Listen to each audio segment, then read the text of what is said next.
10 paper, அதாவது 10 exam முழுமையாக செய்யக்கூடியதாக இருக்கும்.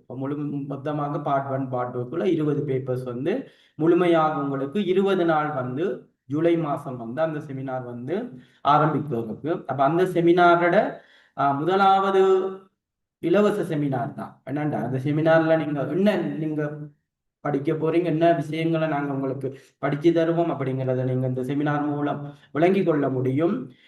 இந்த செமினார்ல பாத்தீங்கன்னா உங்களுக்கு பேப்பர்ஸ் பார்ட் 2 பார்ட் 1 ஏன்னா 2 பேப்பர்ஸ் போடப்பட்டிருக்கு.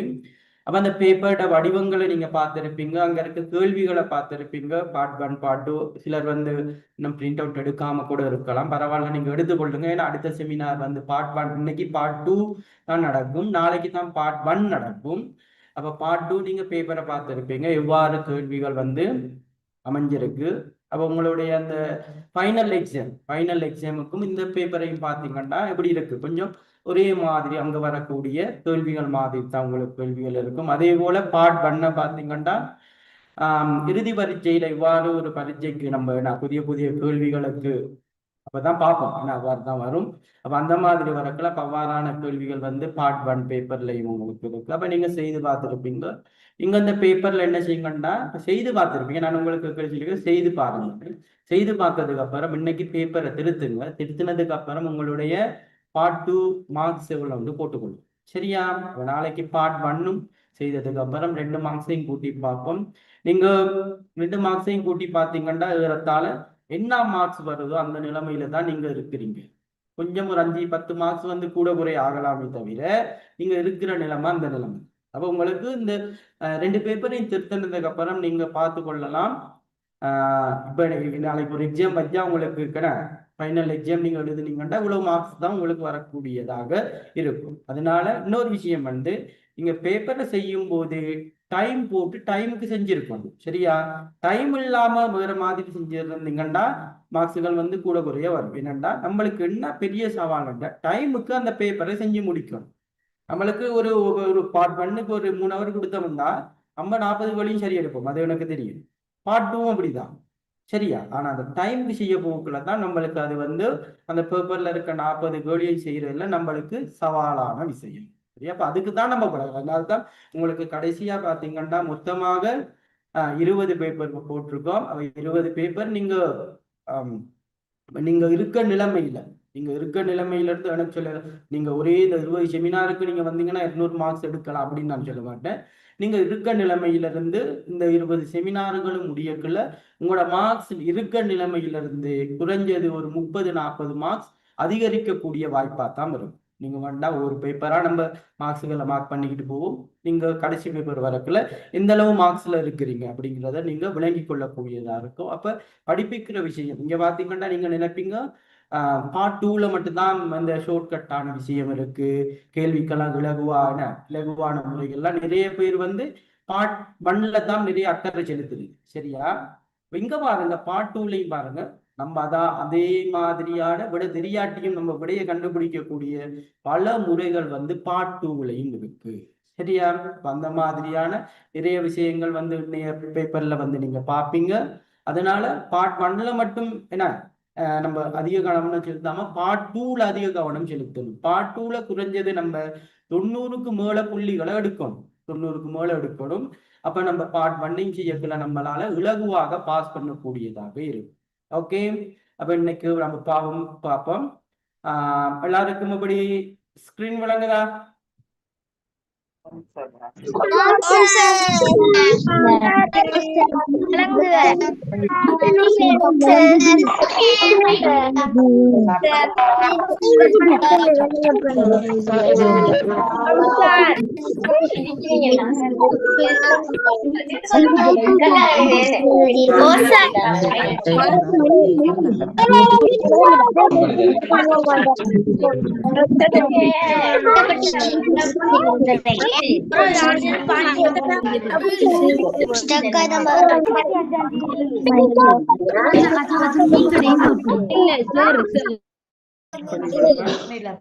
இதுல பாத்தீங்கன்னா பகுதி 2 வினாக்கள் தான் நம்ம இன்னைக்கு பார்த்திருக்கோம்.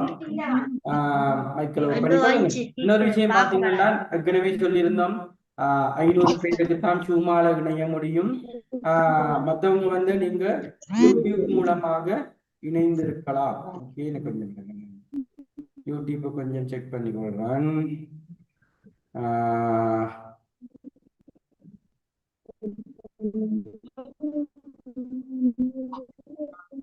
ஓகே, பாத்தீங்கன்னா இடத்தால ஓகே, யூடியூப்லயும் ஒரு 500 பேர் ஜாயின் ஆகியிருக்காங்க. சரி, ஓகே, அப்ப நம்ம கேள்விகளை ஆரம்பிப்போம். ஆனா கொஞ்சம் டைம் ஆயிட்டு. சரி, பாப்போம். ஸ்கிரீன் விளங்குது தானே? சரி, இப்ப இதுல பாத்தீங்கன்னா உங்களுக்கு தெரியும், இதுல எந்த கேள்வியும் நம்மளுக்கு சாய்ஸான கேள்வி இல்லை. அந்த கேள்வியை செய்யாம போகலாம் அப்படிங்கிற மாதிரி இல்ல. கட்டாயம் நீங்க இருக்கிற அனைத்து கேள்வியையும் செய்ய வேண்டும். அனைத்து கேள்வியையும் செய்ய வேண்டும். இதுல பாத்தீங்கன்னா இந்த முதலாவது கேள்வி கொஞ்சம் சவாலான கேள்வி. என்னன்னா, இந்த முதலாவது கேள்வி பாத்தீங்கன்னா நிறைய பேர் வந்து முதலாவது கேள்வியில வந்து அதிக டைம் வேஸ்ட் பண்ணுவீங்க. ஏண்டா அந்த பந்திகள்ல இருந்து விடைய கண்டுபிடிக்கக்குள்ள நமக்கு டைம் வந்து அதிக வேஸ்ட் ஆகும். அப்ப நம்ம அந்த டைமை வந்து எவ்வாறு குறைந்த நேரத்துல இந்த முதலாவது கேள்வியக்கான விடைகளை கண்டுபிடிக்கணும் அப்படிங்கிறத தாங்க பார்க்க போறோம். முதலாவது நீங்க என்ன செய்யணும்னா, நீங்க ஒவ்வொருத்தரும் ஒவ்வொரு முறையில செய்யக்கூடியதா இருக்கும். அப்ப நான் சொல்றேன்னு ஒரு முறை பாருங்க. முதலாவது என்ன செய்யணும்னா, பந்திய வாசிங்க. சரியா? பந்திய வாசிக்கும் போது நமக்கு தெரியும், இந்த பந்தி கேள்வியில நம்மளுக்கு வர்றது சாதாரணமா ஒத்த கருத்தை பத்தி கேட்பாங்க, எதிர்கருத்தை பத்தி கேட்பாங்க, இணைமொழிகளை பத்தி கேட்பாங்க, அடுக்கு தொடர்களை பத்தி கேட்பாங்க. அதே போல ஏதாவது ஒருத்தருடைய பெயரா இருக்கலாம், அல்லது ஏதாவது ஒரு இடமா இருக்கலாம், ஏதாவது ஒரு நிகழ்ச்சியா இருக்கலாம். இவ்வாறு மிக முக்கியமான விஷயங்கள் இல்லைன்னா உவமான உவமைகள், இதுக பத்தி தான் இதுல கேள்விகள் வந்து வரும். அப்ப நீங்க என்ன செய்யணும்டா, நம்மளுக்கு தெரியும் இவ்வளவு விஷயம் தான் இந்த பந்தில வந்து கேள்வி நம்ம கிட்ட கேள்விகளா கேட்பாங்க.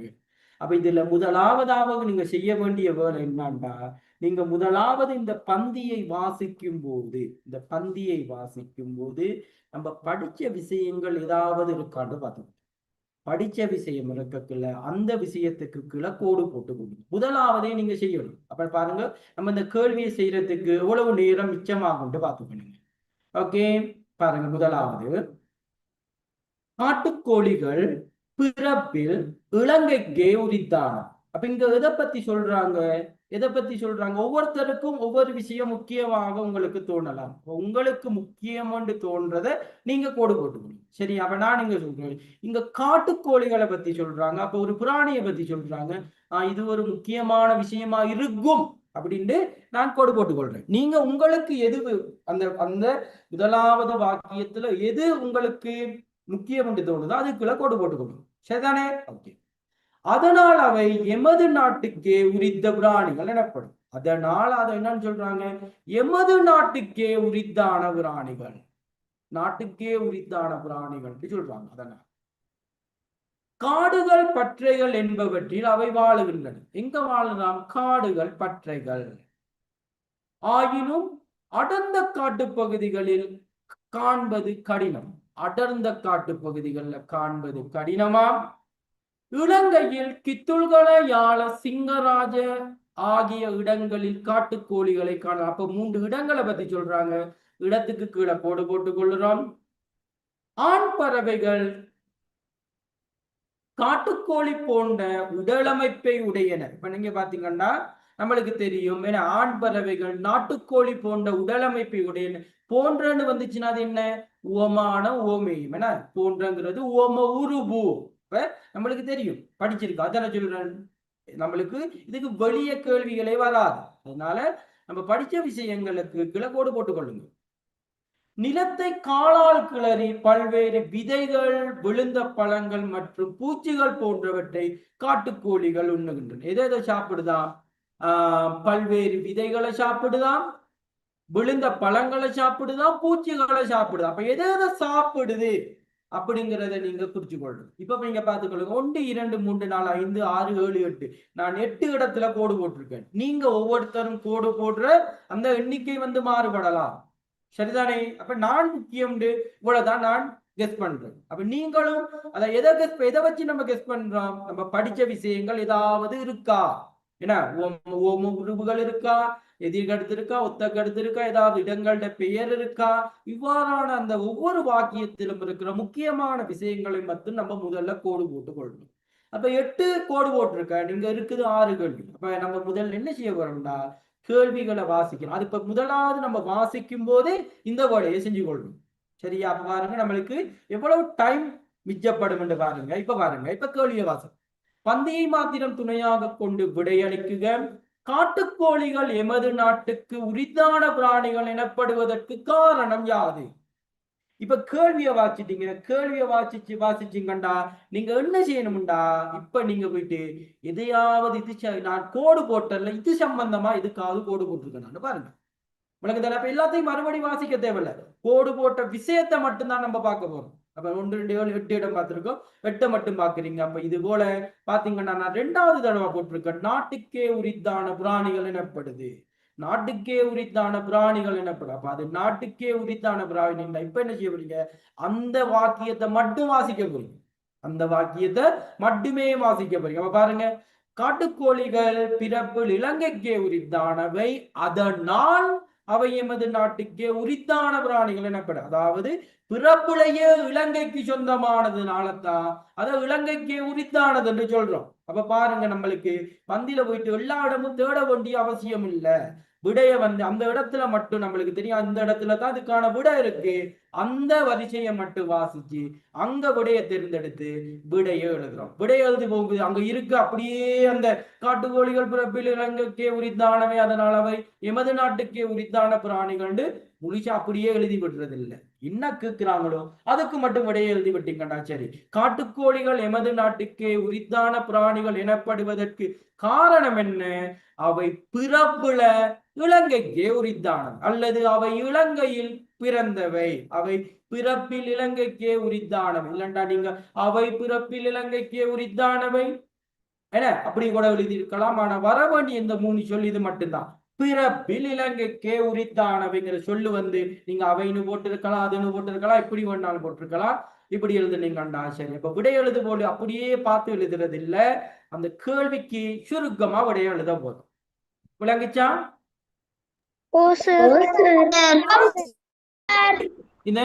இந்த பந்தியை வாசிப்பதற்கு குறைஞ்சது உங்களுக்கு ஒரு 3 நிமிஷம் எடுக்கணும். 3 நிமிஷம் 2 நிமிஷம் போகுது, 2 நிமிஷம் கூட எடுக்காது. அப்ப இந்த 2 நிமிஷத்துக்குள்ள நீங்க என்ன செய்றீங்க, வாசிப்புக்குள்ளேயே கோடுகளை போட்டுக் கொள்றீங்க. அப்ப 2 நிமிஷம் முடிஞ்சு. குறைஞ்சது 5 நிமிஷத்துல இந்த கேள்வியை செஞ்சு முடிக்கணும் முதலாவது. அப்புறம் முதலாவது கேள்வியை வாசிக்கிறோம். முதலாவது கேள்வியில இருந்து 6 கேள்வி இருக்கு, 6 கேள்வியும் வாசிக்க உங்களுக்கு 2 நிமிஷம் போகுது. ஏன்னா சின்ன சின்ன விடைகள் தான் போகுது. அப்ப 5 நிமிஷத்துல முதலாவது கேள்வியை நீங்க செஞ்சு முடிச்சிட்டீங்கன்னா உங்களுக்கு என்ன அடுத்தடுத்த கேள்விகள் செய்யறது மிக இலகுவாக நம்மளுக்கு ஒரு நம்பிக்கை ஒன்று வரும். ஏன், முதலாவது கேள்வி நம்ம ஆரம்பிக்கக்குள்ளேயே வெற்றிகரமாக ஆரம்பிச்சிட்டோம்னா அடுத்தடுத்து என்ன செய்வோம், நம்ம டென்ஷன் ஆகிட மாட்டோம். நம்ம டென்ஷன் ஆகாம கேள்விகளை செய்து கொண்டு போறது நம்மளுக்கு லேசாக இருக்கும். அதனாலதான் முதலாவது கேள்வியில என்ன டென்ஷன் ஆகாம உரிய என்ன செய்யுங்க, விடைகளை கண்டுபிடிச்சிங்கன்னா நேரமும் மிச்சப்படும். உங்களால அந்த 60 கேள்விகளையும் மிக இலகுவாக செய்ய முடியும். சரி, இப்ப 2வது கேள்வியை பார்ப்போம். 2வது கேள்வி பாருங்க, எவ்வாறான காட்டுப்பகுதிகளில் காட்டுக்கோழிகளை காண்பது கடினமாகும்? அப்ப நீங்க பாருங்க, எங்கேயாவது அது சம்பந்தமாக கோடு போட்டிருக்கிறீங்களா பாருங்க. சில வேளை நீங்க கோடு போட்டு இருக்கலாம், கோடு போடாம இருக்கலாம். கோடு போடலன்னா மறுபடி வாசிக்க வேண்டிய நிலைமை ஏற்படும். அதனால பாருங்க என்னண்டும் ஆயினும் அடர்ந்த, இங்க பாருங்க கோடு போட்டல ஒரு இடத்துல போட்டிருக்காங்க, அடர்ந்த காட்டு பகுதியில், ஆயினும் அடர்ந்த காட்டு பகுதியில் அவற்றை காண்பது கடினம். அப்ப எங்க காண்றது கடினம்? அடர்ந்த காட்டு பகுதியில், அடர்ந்த காட்டு பகுதிகள்ல காண்பது கடினம். 3வது கேள்வி பாருங்க, இலங்கையில் காட்டுக்கோழிகளை காணக்கூடிய இடங்களை எழுதுக. அப்ப நான் சொன்னேன் இந்த இடங்கள் பெயர்கள் இதெல்லாம் மிக முக்கியமான விஷயம், இதெல்லாம் மிக முக்கியமான விஷயம். அப்ப பாத்தீங்கன்னா நம்ம இடங்களுக்கு கோடு போட்டு இருக்கவே அதுக்கு சம்பந்தமா தான் கேள்விகள் வரும். அதனால நம்மளுக்கு தெரியுமா அதுல ஏதாவது கேள்விகள் வரும். முதல்லயே நம்ம அதை செய்து கொள்ளல நம்மளுக்கு மிக லேசாக. பாருங்க, கித்துள்கள யாழ சிங்கராஜ ஆகிய இடங்களில் காட்டுக்கோழிகளை காணலாம். அப்ப 3 இடங்கள் சொல்லியிருக்காங்க. நம்ம கிட்ட 2 இடத்தான் கேட்கிறாங்க. நீங்க 2 எழுதுனீங்கன்னா போதும். 3 எழுதினாலும் பிழை இல்ல. ஆனா பிழையா எழுதி விடுறது இல்ல. 3ஐயும் எழுதினாலும் சரி, 3ஐயும் வேணாம். 2 எழுதுனீங்கன்னா போதும். 3 எழுதுனா 3 மார்க்ஸ் கொடுக்க மாட்டாங்க. ஒரே மார்க்ஸ் தான். அப்ப நம்ம 2 எழுதினா கித்தில்களை யார்? ஓகே தானே? அடுத்தது பாருங்க, இப்பந்தியில் இடம்பெறும் உவமானத்தை எழுதுக. அப்ப உங்களுக்கு தெரியும் உவமானம் சொல்லக்குள்ள போண்ட, இந்த போண்டங்கிற சொல்லுக்கு முன்னாடி வர்றது தான் உவமானம். அப்ப அதுக்கு முன்னாடி வர்றது என்ன? நாட்டுக்கோழி. என்ன போண்டைக்கு முன்னுக்கு வர்றது உவமானம், போண்டைக்கு பின்னாடி வர்றது உவமேயம். அப்ப இத பாத்தீங்கன்னா எதுக்கு ஒப்பிடுறாங்க? நாட்டுக்கோழிக்கு ஒப்பிடுறாங்க. என்ன ஆண் பறவைகளை நாட்டுக்கோழி போன்ற உடல் அமைப்பை கொண்டது. ஓகே, ஆண் பறவைகள் நாட்டுக்கோழி போன்ற உடல் அமைப்பை உடையன அப்படின்னு சொல்றாங்க.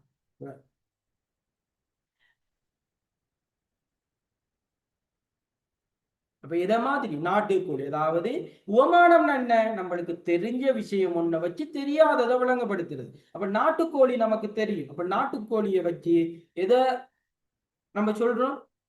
இந்த ஆண் பறவைகள் வந்து நாட்டுக்கோழி மாதிரி இருக்கும். ஏன்னா அந்த காட்டுக்கோழியில ஆண் வந்து நாட்டுக்கோழி மாதிரி இருக்கும். அப்ப நம்மளுக்கு தெரிஞ்ச விஷயம் தான் உவமானம், தெரியாத விஷயம் உவமேயம். ஓகே, அப்ப நம்ம பாத்தீங்கன்னா பந்தியில் இடம்பெறுகின்ற உவமானம் என்ன? நாட்டுக்கோழி. அடுத்து பாருங்க, வனங்கள் என்பதன் ஒத்த கருத்து சொல்லை தெரிந்து எழுதுக. அப்ப பார்க்கணும் இதுல இருக்காது. பந்தியில வனங்கள் என்றா நம்மளுக்கு தெரியும், காடுகள்னு தெரியும். இங்க காடுகள் என்று அந்த சொல் குறிப்பிட்டு இருக்கான்னு பார்க்கணும். வேற சொல் குறிப்பிட்டு இருந்தா அதை நம்ம எழுத விடாது. அப்ப காடுகள் என்று நம்மளுக்கு இங்க இருக்கு பாருங்க, அடர்ந்த காடுகள். இப்ப எல்லா இடத்துலையும் காடுகள் காடுகள்னு இருக்கு. அப்ப இங்க பாத்தீங்கன்னா வனங்கள் என்பது இங்க நல்லா கவனம், வனங்கள் என்று சொல்லக்குள்ள நீங்க காடுன்னு எழுதுறது இல்ல. விளங்குதா? பண்மையில கொடுத்திருந்தா நல்லா கவனிச்சு கொள்ளுங்க. இதுதான் நம்ம பாத்தீங்கன்னா எல்லாரும் எல்லாம் எழுதுவோம், ஏன் மார்க்ஸ் வரல?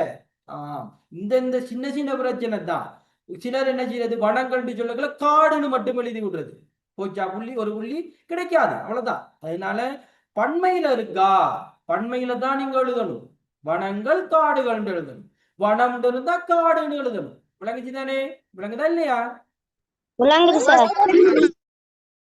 பாட்டுல வந்து நீங்க 90 மார்க்ஸ் 95 மார்க்ஸுக்கு மேல எடுக்க வேணும். அந்த பிழைகள் சின்ன சின்ன பிழைகள்னால்தான் மார்க்ஸுகள் குறைஞ்சு போறது. அதனால இந்த மாதிரி விஷயங்களை நல்லா கவனிச்சு கொள்ளுங்க. பண்மையில கேட்டிருந்தா அது அப்படியே பண்மையில எழுதி விட்டீங்கன்னா சரி, மாத்தக்கூடாது. சரியா? காட்டுக்கோழிகள் உணவை எவ்வாறு தேடி பெறுகின்றன? அப்ப பாருங்க, இங்க பாத்தீங்கன்னா விதைகள் பழங்கள் போன்றவற்றை காட்டுக்கோழிகள் உண்ணுகின்றன. அவை பாத்தீங்கன்னா எவ்வாறு உணவை தேடுகின்றன? காலால் கிளறி. என காலால் கிளறி, எதை? நிலத்தை காலால் கிளறி என்ன செய்து உணவை தேடுகிறது. அப்ப நிலத்தை காலால் கிளறுங்கிற சொல்லு மட்டும் வந்துட்டு இருந்தா சரி, அதுக்கப்புறம் உணவை தேடுகிறதுங்கிறது நீங்க எக்ஸ்ட்ரா போட்டிருந்தாலும் சரி. ஆனா நிலத்தை காலால் கிளறுங்கிற சொல் கட்டாயம் வந்திருக்கணும். அது வந்தா மட்டும்தான் உங்களுக்கு புள்ளி. விளங்குச்சு தானே? அப்ப எங்க பாத்தீங்கன்னா 6 கேள்வி இருக்கு, ஒரு கேள்விக்கு 1 மார்க்ஸ். 6ம் சரிங்களா? விளங்குச்சா முதலாவது கேள்வி? இப்ப நீங்க உங்களுக்கு விளங்கிருக்கும். முதலாவது கேள்வி நம்ம எவ்வளவு குயிக்கா செஞ்சோம், எவ்வளவு குயிக்கா செஞ்சோம். அப்ப நீங்க என்ன செய்யணும், இந்த முறையை நீங்க பயன்படுத்த வேணும். சரிதானே? அதுதான் நான் சொல்றேன். எல்லாத்துக்கும் இதுக்கு விட கண்டுபிடிக்க தெரியும், ஆனா டைமுக்கு செய்யணும். அதுதான் நம்மளுக்கு உள்ள பெரிய சவால். அதனால கேள்வி என்ன? முதலாவது விஷயமே வாசிக்கும் போதே கோடு போட்டுக் கொள்றீங்க. அப்புறம் தான் கேள்வியை வாசிக்கிறீங்க. கோடு போட்டல விட இருக்கான்னு பாக்குறீங்க. இருந்துச்சுன்னா அதை எடுப்போம், அப்படி இல்லைண்டா இன்னொருக்கா அதை அந்த வாசிச்சு தான் விடைய எடுக்க வரும். ஓகே, சரி. அடுத்து போவோம் வினா இலக்கம் 2.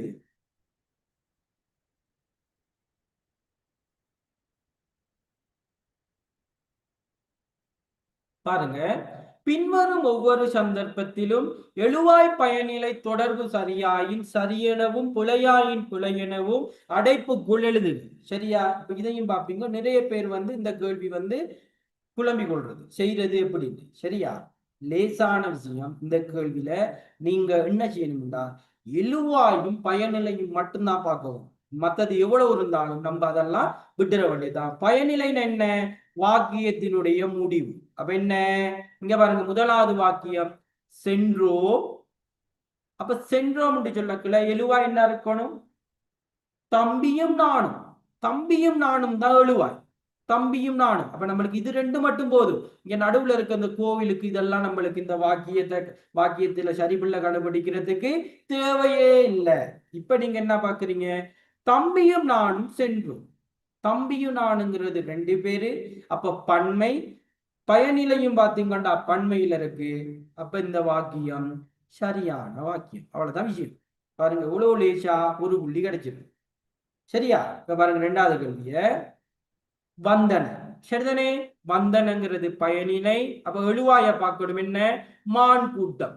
அப்ப இதெல்லாம் நம்மளுக்கு தேவையில்ல. அது குளத்துக்கு வந்துச்சா, நீர் இருந்த வந்துச்சா, சாப்பிட வந்துச்சா, அதெல்லாம் நம்மளுக்கு இந்த வாக்கியத்துல தேவையே இல்லாத விஷயம். நம்ம பார்க்கணும்.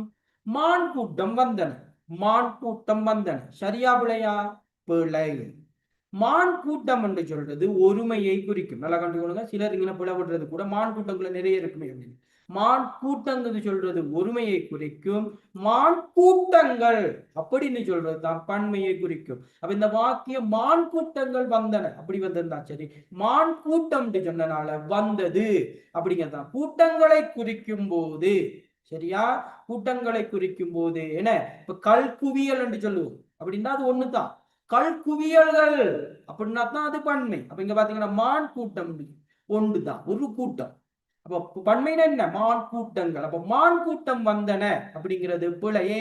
மான் கூட்டம் என்பது ஒருமை, வந்தன என்பது பன்மை. அப்ப பிழை. மற்ற நீர் இருந்தா அதெல்லாம் நம்மளுக்கு தேவையே இல்லை. சரிதானே? மூணாவது வாக்கியத்தை பாருங்க. அந்த மரத்தின் ஒவ்வொரு கனிகளும் சுவையானது. அந்த மரத்தின் ஒவ்வொரு கனிகளும் சுவையானது. அந்த மரத்தின் ஒவ்வொரு கனிகளும் சுவையானது.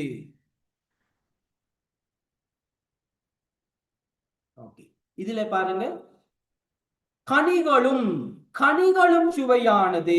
கனிகளும் சொல்லக்கலாம், அது பன்மை. இதெல்லாம் நம்மளுக்கு தேவையே இல்லை. எழுவாயும் பயனிலை மட்டும் பார்த்தோம்னா சரி. பாருங்க, கனிகளும் சுவையானது. கனி சுவையானது, கனிகள் சுவையானவை. அப்ப இங்க பாருங்க, கனிகள் இருக்கு, அது ஒருமை. சரி, கனிகள் இருக்கு பன்மை, சுவையானதுங்கிறது ஒருமை. இப்ப வாக்கியம் சரியா? வாக்கியம் புல. அப்ப சரியா எப்படி வந்திருக்கணும்? ஒவ்வொரு கனியும் சுவையானதுன்னு வந்திருக்கணும். ஒவ்வொரு கனியும் சுவையானது வந்துட்டு அந்த வாக்கியம் சரி. ஒவ்வொரு கனிகளும் வந்தனால சுவையானவை அப்படின்னு வந்துடும். இவ்வளவுதான் விஷயம். வேற ஒன்றுமே நீங்க இதுல கவனிக்க வேண்டிய அவசியம் இல்லை. சரியா? மூணாவது பாருங்க, பார்வையாளர் கூட்டம். அப்ப இப்ப உங்களுக்கு விளங்கும். பார்வையாளர் கூட்டம் சொல்லக்குள்ள அது என்னத்தை குறிக்கும்? கூட்டம் சொல்லக்குள்ள ஒருமையை குறிக்கும். சரி, மெல்ல மெல்ல களைய தொடங்கின. தொடங்கின கூட்டம். அப்ப கூட்டம்ங்கிறது ஒருமை, தொடங்கின என்பது பன்மை. அப்ப ஒருமையும் பன்மையும் மாறி வந்திருக்கு.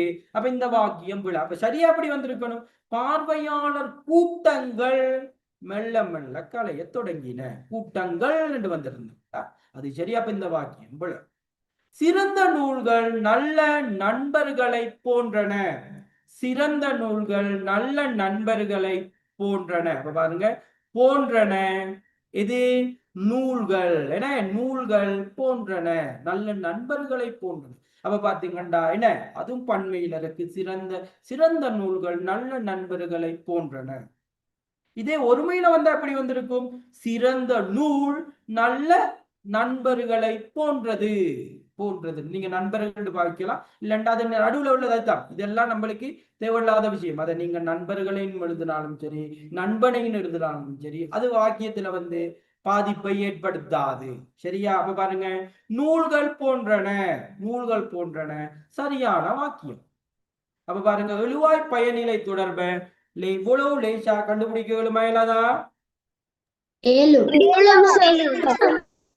சொல்லலாம் போட்டு குழப்பி கொள்ள தேவையில்லை. எதை பார்க்கிறோம்? பயனிலையை கண்டுபிடிக்கிறீங்க. பயனிலைக்கான என்ன எழுவாய கண்டுபிடிக்கிறீங்க. அது ரெண்டும் சரியானு பாக்குறீங்க. அது ரெண்டும் சரிண்டா நடுவுல அது ஒருமையா இருந்தாலும் என்ன, பன்மையா இருந்தாலும் அது வாக்கியத்துல எந்த தாக்கத்தையும் ஏற்படுத்தாது. அதனால அதை நீங்க ஒன்றுமே செய்ய தேவையில்லை. இப்ப கடைசிக்கு பாத்தீங்கன்னா, சிறந்த நூல்கள் நல்ல நண்பர்களை போன்றன இருக்கு. அதே எப்படி வந்திருந்தா, சிறந்த நூல் நல்ல நண்பர்களை போன்றது அப்படின்னாலும் அது சரிதான். ஏன் நடுவுல உள்ள அந்த சொற்கள் நமக்கு எந்த பாதிப்பையும் ஏற்படுத்தாது. எழுவாய் பயனிலை மட்டும்தான் சரியாக இருந்துச்சுன்னா அந்த வாக்கியம் சரியான வாக்கியங்களாகவே அமையும். ஓகே, சரி. அடுத்து பாருங்க வினா விளக்கம் 3. இறந்த கால பன்மை வினைச்சொல்லை தெரிவு செய்து அதன் கீழ் கோடிடுங்க. அப்ப இந்த மாதிரி கேள்வி வரக்குள்ள நீங்க பார்த்துக்கொள்ளுங்க என்னென்ன விஷயம் சொல்லியிருக்காங்க. இறந்த காலமா இருக்கணும், பன்மையா இருக்கணும், வினைச்சொல்லா இருக்கணும். அப்ப 3 விஷயம் இருக்கு. சரியா? அப்ப அவசரப்படக்கூடாது. 3 விஷயத்துக்கும் பொருத்தமான சொல்லாக இருக்கும். இப்ப பாருங்க, செல்கின்றோம். எஸ், செல்கின்றோம். செல்கின்றோம் என்று சொல்லக்குள்ள என்ன, அது வந்து பன்மை.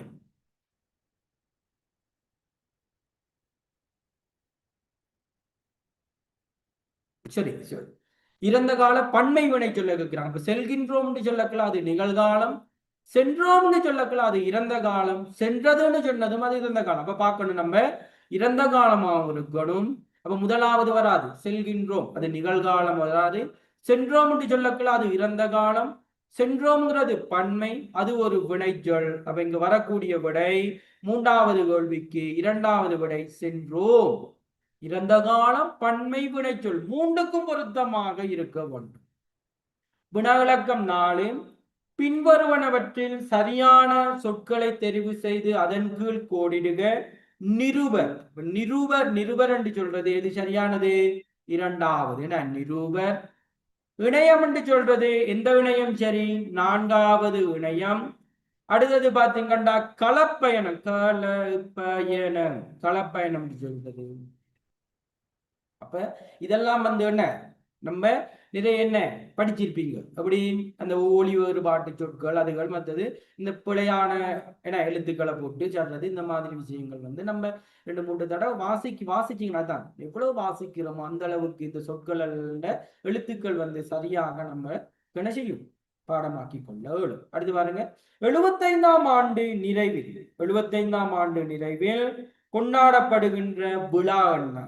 75ஆம் ஆண்டு இதுல வந்து கொண்டாடப்படுகின்ற விழா பவள விழா. கொண்டாடப்படும் விழா பவள விழா. இந்த கேள்விகள் ஏதாவது டவுட் இருக்கா? என்ன உங்களால செய்ய இயலும். இந்த நீங்க என்ன நீங்க உங்கள்கிட்ட எதிர்பார்க்கிறேன்னா, நீங்க உங்களை வந்து இந்த 60 கேள்விகளை நீங்க என்ன இந்த 1 மணித்தியால 15 நிமிஷத்துக்குள்ள செய்யறதுக்கான வேலை தான் இங்க நான் உங்களுக்கு வந்து ஷார்ட்கட்டான விஷயங்கள் வந்து சொல்லி தர்றது. விளங்குதா? விளங்குதா? எல்லாத்துக்கும் பார்ட் 2ல வந்து எல்லா கேள்விகளும் செய்ய தெரியும். சரியான டைம் தான் போதாது. அந்த டைமை வந்து நம்ம எப்படி மேனேஜ் பண்றோம் அதை தான் உங்களுக்கு பாத்தீங்கன்னா கொஞ்சம் என்ன இதுக்கான எப்படி இலகுவா கண்டுபிடிக்கிறதுக்கான முறைகள் அதான் நீங்க யோசிப்பீங்க. பார்ட் 1ல மட்டும்தான் ஷார்ட்கட்டான முறை இருக்குன்னு, நீங்க பார்ட் 2ல பாருங்க. பேப்பர் முடியக்குள்ள எவ்வளவு உங்களுக்கு இந்த கேள்விகளை எவ்வளவு இலகுவா கொஞ்ச நேரத்துல செய்ய வேணுமா அப்படிங்கிறது உங்களுக்கு பேப்பர் முடியும் போது எத்தனை கேள்வியை இலகுவா செய்ய முடியுங்கிறது உங்களுக்கு விளங்கும். சரி, அடுத்த கேள்வியை பார்ப்போம். வினாவில கமார் பாருங்க. பின்வரும் சுருக்க குறியீட்டுக்கான விரிவை எழுதுக. அப்ப இங்க பாத்தீங்கன்னா 3 எழுத்துக்கள் இருக்கு. அப்ப 3 சொல் வரணும். அப்ப என்ன? மறு பக்கம் பார்க்கவும், மறுபக்கம் பார்க்கவும், இல்லைண்டா மறுபக்கம் பார்க்க எப்படினாலும் ஓகே. மறுபக்கம் பார்க்க, மறுபக்கம் பார்க்கவும். பின்வரும் சொல்லில் உள்ள உயிர்குறியை எழுதுக.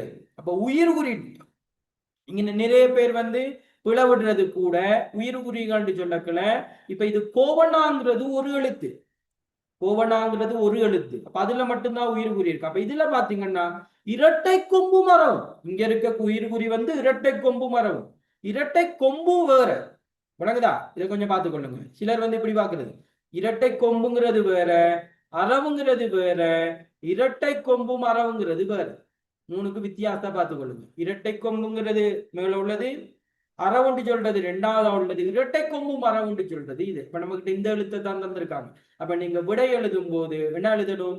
இரட்டை கொம்பும் அளவு அரவுண்டு. அந்த இரட்டை கொம்பு அரவுண்டு வேற வேற எழுதுனீங்கண்டா போல, இரட்டை கொம்பும் அரவுண்டு சொல்றது அது ஒரு உயிர்குறியை குறிக்கும். அடுத்தது பாருங்க, வினா விளக்கம் 8. பின்வரும் உவமை தொடருக்குரிய கருத்தை எழுதுக. ஆற்றில் கரைத்த புலி போல. ஆத்துல கொண்டு போயிட்டு புரிய கரைச்சோம்னா அதனால நம்மளுக்கு பாத்தீங்கன்னா ஏதாவது ஒரு பயன் இருக்கா? ஏதாவது ஒரு பிரயோஜனம் இருக்கா? இல்ல, அது சும்மா வேஸ்டான விஷயம். வேர்ஸ்டான விஷயம் என்ன சொல்லும்? அதுக்கு பயனே இல்ல, பயனற்றது அல்லது வீண் விரயம். சும்மா சும்மா போயிட்டு கரைச்சிட்டு வந்திருக்கோம், வீண் விரயம். ஆற்றில் கரைத்த புலி போல பயனற்றது, வீண் விரயம். பயனற்றது அல்லது வீண் விரயம், ஏதாவது ஒன்றை நீங்க எழுதியிருந்தீங்கண்டா சரி. ஓகே, அடுத்தது 9வது கேள்வி. பின்வரும் பழமொழிக்கான கருத்தை எழுதுக. பதறாத காரியம் சிதறாது. என்ன நம்ம என்ன பதறாம அத்தை நான் உங்களுக்கு சொன்னேன், ஆரம்பத்திலேயே சொன்னேன், முதலாவது கேள்வியில டென்ஷன் ஆகிட்டோம்டா என்ன ஃபுல்லா டென்ஷன் ஆகிரும். அதனால முதலாவது கேள்வியில டென்ஷன் ஆகிடவே கூடாது. விளங்குதா? அது மட்டும் தான் நம்மளுக்கு பிரச்சனை. அதுக்கப்புறம் பாத்தீங்கன்னா எல்லாமே தனித்தனி கேள்விகள். அதுக்கு அதுக்கு தனித்தனியாக தான் விட கண்டுபிடிக்க போகும். முதலாவது மட்டும்தான் ஒரு பந்தியை வச்சு அங்க 6 கேள்விக்கு எழுத வரும்.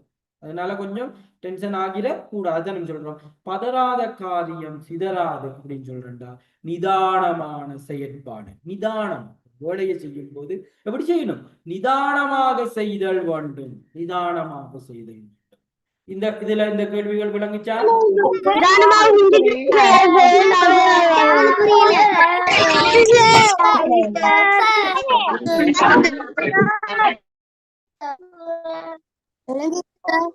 ஓகே, அப்ப நீங்க விடைகள் யாரும் புலண்டா விடைகளை பக்கத்துல எழுதி கொள்ளுங்க, சரிதானே?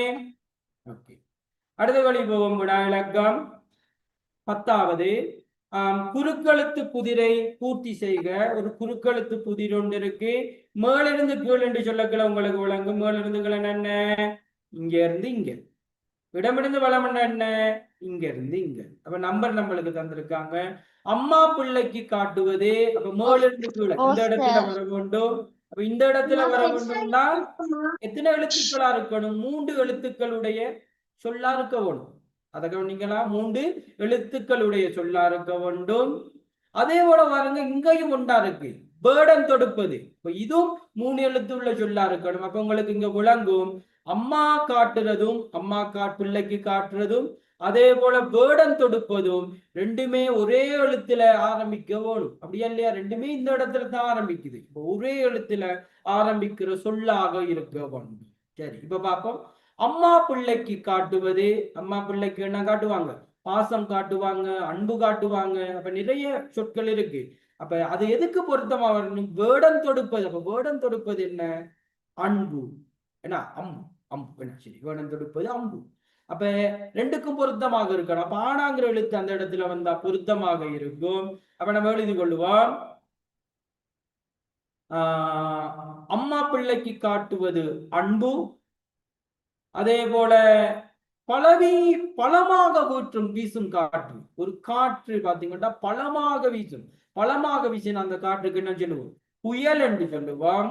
புயல் என்று சொல்லுவோம். இப்ப பாருங்க, இடமிருந்து வளமாக வேர்டன் தொடுப்பது என்ன? அம்பு. அப்ப இம்மனா மட்டும் வந்துச்சுன்னா அந்த சொல் சரி. நாம் உண்ணும் காய்கறிகள்ல உண்டு பூடோலா. நாம் உண்ணும் காய்கறிகள்ல உண்டு பூடோலா. ஓகே, இது விளங்குச்சா? இவ்வாறான சொல்கள் வரும்போது என்ன, நீங்க 2 பக்கமும் ஒரே மாதிரி வரக்கூடியதாக இருக்க வேண்டும். என அதை நீங்க சரியாக பார்த்து கொள்ளுங்கள். ஓகே, அடுத்தது பார்ப்போம். வினா இலக்கம் 11. பாருங்க, சொற்களை ஒழுங்குபடுத்தி கருத்துள்ள வாக்கியமாக்குக. அப்ப முதல்ல பாத்தீங்கன்னா மொத்தம் 6 சொற்கள் இருக்கு. அப்ப நீங்க இதுல ஒரு விஷயத்தை கவனிச்சு கொள்ளலாம்.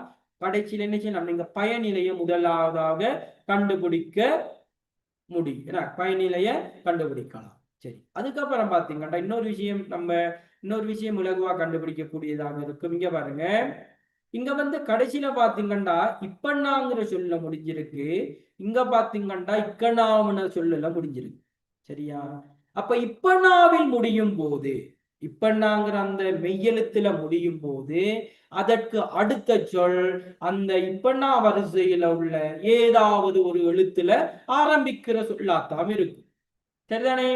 அதே போல இக்கண்ணாவில் முடியும் போது, இக்கண்ணாங்கிற அந்த மெய்யெழுத்துல முடிகிறதுனால அந்த காணா வரிசையில, அந்த இவ்வரிசையில இருக்கின்ற எந்த எழுத்துலயாவது ஆரம்பிக்கிற ஒரு சொல்லாத்தான் அதுக்கு அடுத்த சொல் இருக்கும்.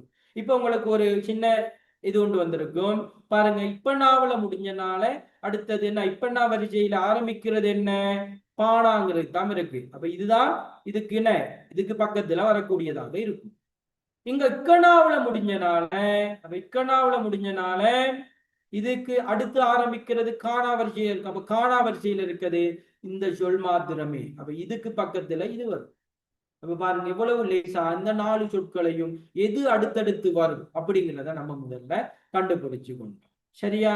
ஓகே. அப்ப இந்த இந்த வாக்கியத்தை எவ்வாறு எழுத போறோம்னு பாத்தீங்கன்னா பாருங்க,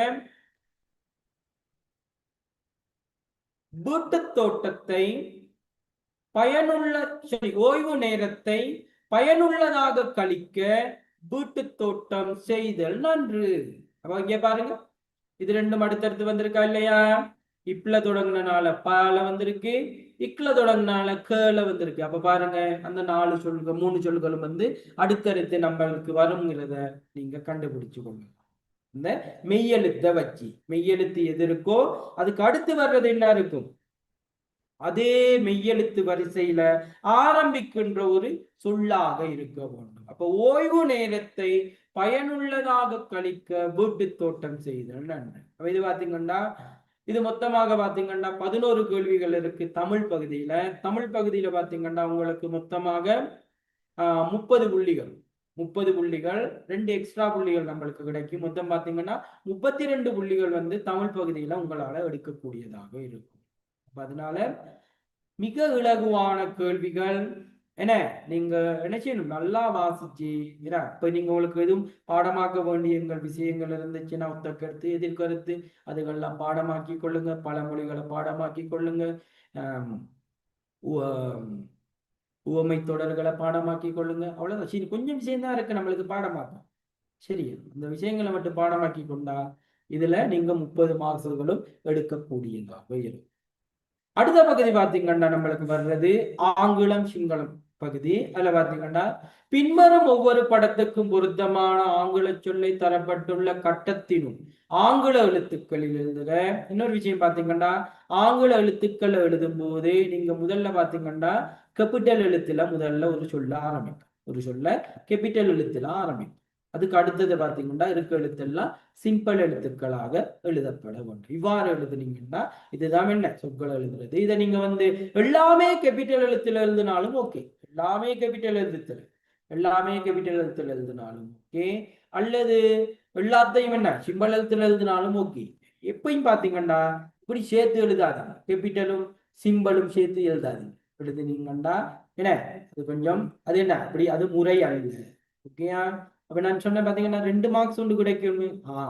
அந்த 2 மார்க்ஸ் நம்மளுக்கு எதுக்கு கிடைக்கும்டா, ஒன்று நம்மளுடைய எழுத்து உருப்பெழுத்தாக எழுதப்பட்டிருக்க வேண்டும், எழுத்து பிழைகள் இல்லாமல் எழுதப்பட்டிருக்க வேண்டும். இந்த ஆங்கிலத்தை வார்த்தைகள்லாம் அந்த மாதிரியான முக்கியமான விஷயங்கள் நீங்க கவனிச்சிருந்தீங்கன்னா தான் அதுக்கு தான் நம்மளுக்கு என்ன செய்யும், எக்ஸ்ட்ராவா 2 மார்க்ஸ் கிடைக்கும். அப்ப 2 மார்க்ஸ் கிடைக்க ஆசை உள்ளவங்க இந்த முறைகளை பயன்படுத்துங்க. ஓகே. அப்ப இங்க பாத்தீங்கன்னா ஒரு நீர்வீழ்ச்சி, நீர்வீழ்ச்சி சொல்லக்கலாம், ஓட்டப்போல்னு சொல்லுவோம். அப்ப என்ன வரும்,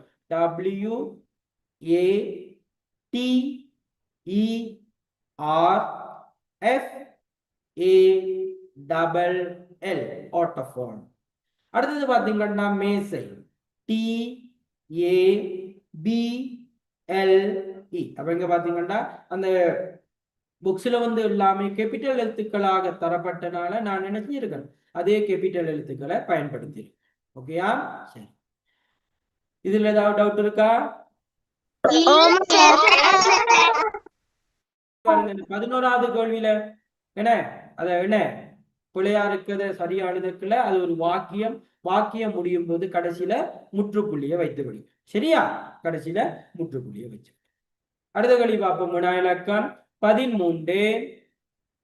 கீழே தரப்பட்டுள்ள சொற்களை சரியாக ஒழுங்குபடுத்தி கருத்துள்ள வாக்கியமாக்கி எழுதுகிறது. இதுலயும் பாத்தீங்கன்னா நம்மளுக்கு ஒரு சின்ன டெக்னிக்கை பயன்படுத்தலாம். அப்படின்னா ஆங்கிலத்துல பாத்தீங்கன்னா வாக்கியம் ஆரம்பிக்கும் போது அதை பாத்தீங்கன்னா கேபிட்டல் எழுத்துல தான் ஆரம்பிக்கும், கேபிட்டல் எழுத்துல தான் ஆரம்பிக்கும். அப்ப இதை வச்சு நீங்க அதை கூட கண்டுபிடிச்சு கொள்ளலாம். அப்ப இந்த வாக்கியம் எதுல ஆரம்பிக்க போகுது, மைங்கிற சொல்லால ஆரம்பிக்க போகுது, மைங்கிற சொல்லால ஆரம்பிக்க போகுது. அதை வச்சு வாக்கியத்தை நீங்க அமைச்சு கொள்ள வேண்டும். இப்ப பார்ப்போம். மை, அப்ப இங்க பாத்தீங்கன்னா ஒரு நபரை பத்தி சொல்லியிருக்காங்க. அப்ப மை பிரதர், மை பிரதர் எவ்வாறு வரப்போகுது? My brother has two story books. My brother has two story books. My brother has two story books. எனது சகோதரனிடம் 2 கதை புத்தகங்கள் உள்ளன.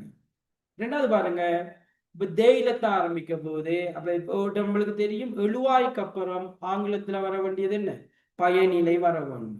அதுக்கப்புறம் தான் செயற்படு பொருள் வரும். அதுதான் ஆங்கிலத்தினுடைய வாக்கிய முறை. அப்ப இங்க எழுவாய் தேண்ட் இருக்கு. பயனிலை என்ன? பயனிலை பார்த்தீங்கன்னா விளையாடுதல். அப்ப பிளே, தே பிளே.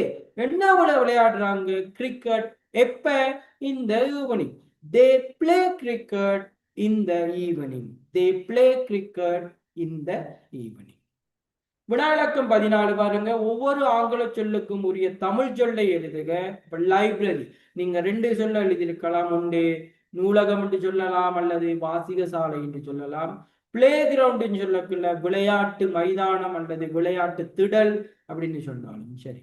இந்த பகுதிகள் நம்ம பாடமாக்கி கொள்ள வேண்டிய விஷயங்கள். என்ன இது பாடமாக்கணும்னா இதுலயும் பாத்தீங்கன்னா நம்மளுக்கு மொத்தமாக 10 புள்ளிகள் இருக்கு. இப்ப 10 புள்ளிகளை இலகுவாக எடுக்கக்கூடியதாக இருக்கும். அப்ப பாருங்க 60 கேள்விகள் இருந்தாலும் இந்த மாதிரி கேள்விகள்ல எல்லாம் நம்மளுடைய டைம் என்ன செய்யும்? நிறையவே மிச்சப்படுத்த வேணும். இதுக்கெல்லாம் ஒரு கேள்வி எழுதுறதுக்கு உங்களுக்கு 1 நிமிஷம் போகாது.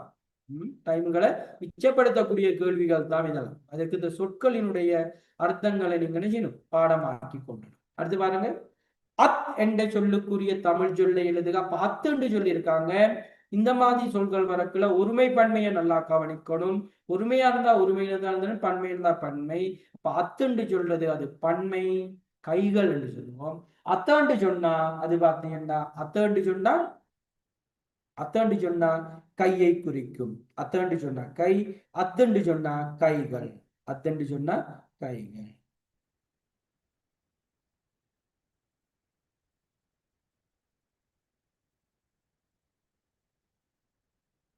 அத்தண்டு சொன்னா கைகள். அடுத்தது பாருங்க, பின்வரும் வாக்கியம் சிங்களத்தில் கூறப்படும் விதத்தை தமிழில் எழுதுக.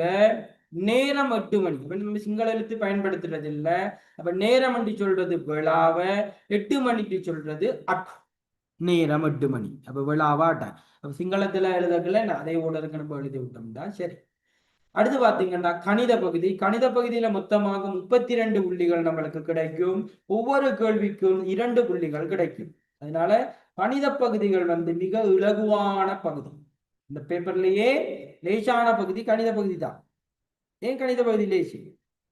இதுக்கு மாதிரி நம்மளுக்கு என்ன கணிதத்துல பாத்தீங்கன்னா அந்த கேள்விக்கு ஒரே ஒரு விடத்தான் இருக்கும். அந்த ஒரே ஒரு விடத்தான் நீங்க எப்படி செஞ்சாலும் வரக்கூடியது ஒரு விடத்தான். என்ன இப்ப நீங்க அந்த பழமொழிகள் சொல்லக்குள்ள ஒவ்வொருத்தங்களும் ஒவ்வொரு விதமான அர்த்தங்களை பாடமாக்கும். என்ன ஆனா கணிதத்துல அப்படி இல்லை. இந்த கேள்விக்கு அது மட்டும்தான் விட. சரிதானே? அதனால கணித பகுதியில 32 புள்ளிகளும் மிக இலகுவாக எடுக்கணும். கணித பகுதியில என்ன இங்க இருக்கிற இந்த விடயங்களுக்கு வெளியில வேறு எது கேள்விகள் வராது. சரி, முதலாவது பாத்தீங்கன்னா பின்வரும் எண்ணை எழுத்தில் எழுதுக. அப்ப நம்மளுக்கு தெரியும் இந்த எண்களை எழுத்தில் எழுதும் போது ஒவ்வொரு அந்த என்ன இப்ப 3000 கடைசியில முடியக்குள்ள எல்லாமே ஊங்குற சவுண்ட்ல முடிய போகுது. நல்லா யோசிச்சு கொள்ளுங்க. என்ன இலக்கத்தை நம்ம எழுத்துல எழுதுனாலும் கடைசியில என்ன இருக்கணும்? ஊ சவுண்ட்ல முடிய போகணும். இப்ப பாருங்க 3709 பாருங்க எல்லாமே. அப்ப நம்ம சில பேச்சு வழக்கில் சொல்லுவோம் 3709 அப்படின்னு சொல்லுவோம் தானே. அப்ப தீங்கிறது வரக்கூடாது. விளங்குதா? அப்ப என்ன வரணும் அங்க? கடைசியில கட்டாயம் ஊங்குற சவுண்டில் முடியப்பட வேண்டும். ஊங்குற சவுண்ட்ல தான் கடைசியில முடியும். அப்ப இங்க பாத்தீங்கன்னா 3709 3709. அப்ப கணித பகுதியில இந்த மாதிரி கேள்வி ஒன்று இலக்கத்திலிருந்து அல்லது எழுத்துக்கள் எழுத வரும். எழுத்துல இருந்து இலக்கத்தில் எழுத வரும். 2ல ஒன்று தான் எழுத வரும். அப்ப நீங்க எழுத்துல எழுத வந்துச்சுன்னா நல்லா கவனிச்சு கொள்ளுங்க. முடிகிறது எப்படி இருக்கணும்? ஊ சவுண்டில் முடியப்பட வேண்டும். வினா இலக்கம் 17. 2647 எனும் இலக்கத்தில் இலக்கம் 6 அமைந்துள்ள இடம் என்று சொல்லக்குள்ள இப்ப இது ஒன்றினிடம். என்ன இது ஒன்றினிடம், இது 10 இது 100 இது 1000 அப்ப ஆறுங்கிறது அமைந்திருக்கின்ற இடம் பார்த்தீங்கன்னா 100 இடம் என்னன்னு தான் கேட்கிறாங்க. கேள்வியை பார்த்துக் கொள்ளணும். இடம் யாது? இடம் பார்த்தீங்கன்னா 100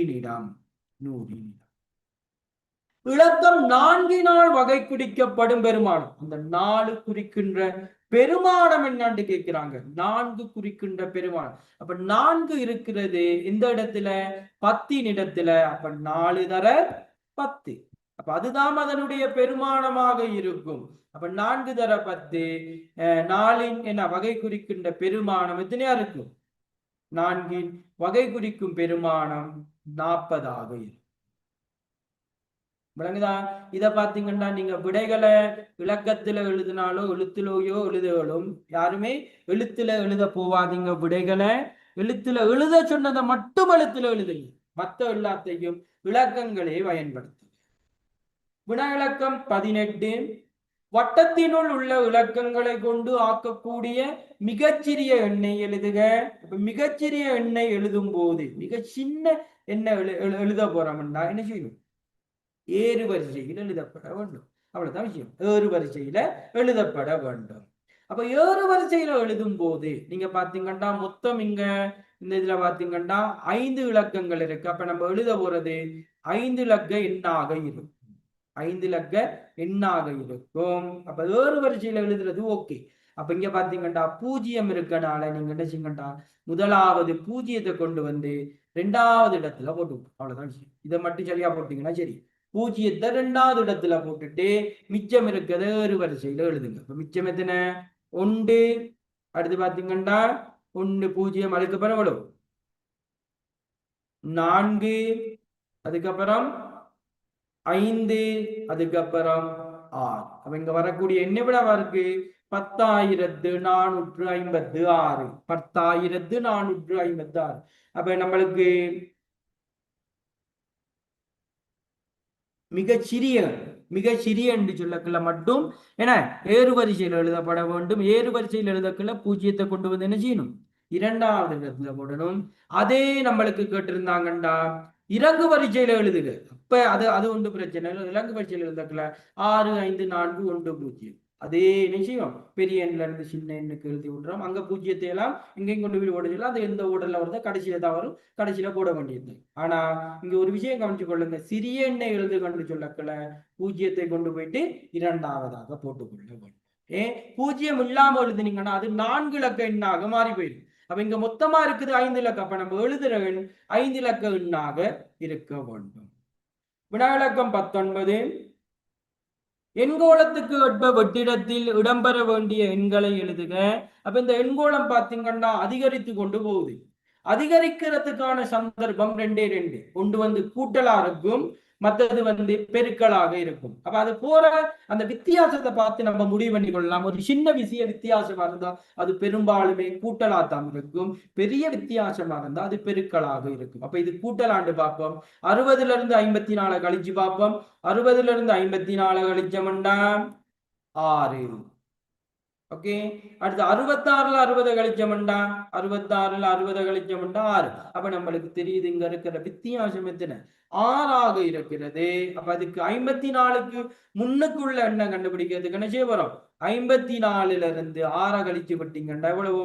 48. இங்க வர வேண்டியது 48. இப்ப பாத்தீங்கன்னா 48ஓட 6 கூட்டினீங்கண்டா 54, 54ஓட 6 கூட்டினீங்கண்டா 60, 60ஓட 6 கூட்டினீங்கண்டா 66, 66ஓட 6 கூட்டினீங்கண்டா 66ஓட 6 கூட்டினீங்கண்டா 72. 72ஓட 6 கூட்டினீங்கண்டா 78.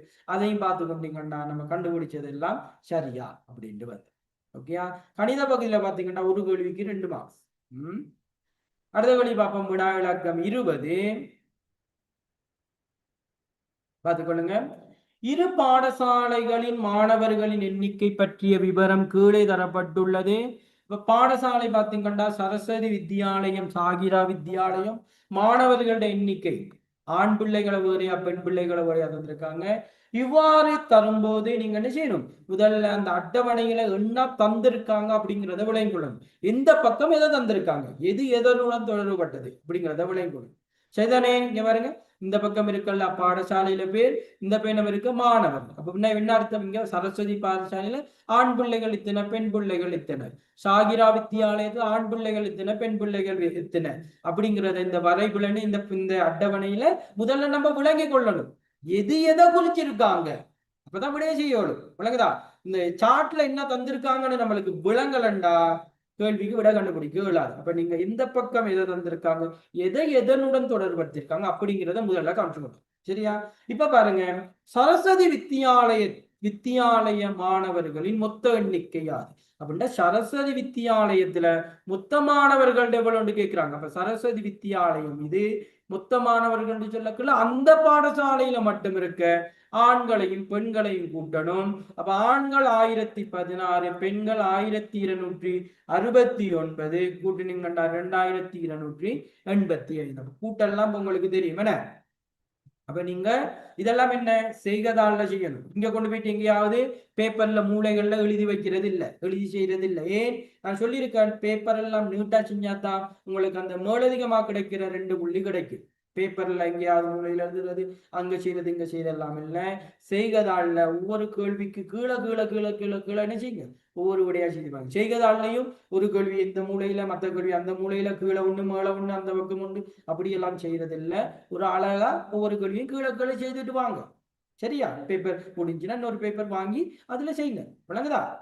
அதனால இடமில்லண்டு அங்கங்க எழுதுனா நம்மளுக்கே தெரியாது எதை எழுதுறோம். அதனால கீழே கீழே அழகா எழுதுனா செய்க வழியல் நீங்க சரியாக எழுதும் போது விடைகளை கண்டுபிடிக்கிறது நம்மளுக்கு மிக இலகுவாக இருக்கும். அப்ப சரஸ்வதி வித்தியாலய மாணவர்களினுடைய மொத்த எண்ணிக்கை இதை மட்டும்தான் இங்க போட போறோம். செய்க வழியை இங்க கொண்டு வந்து செஞ்சு காட்டுறது இல்ல, செஞ்சு காட்டுறதுக்கு மார்க்ஸ் இல்லை. நம்மளுக்கு 2285 நீங்க போட்டிருந்தா நம்மளுக்கு ஒரு புள்ளி கிடைக்குது. சரிதானே?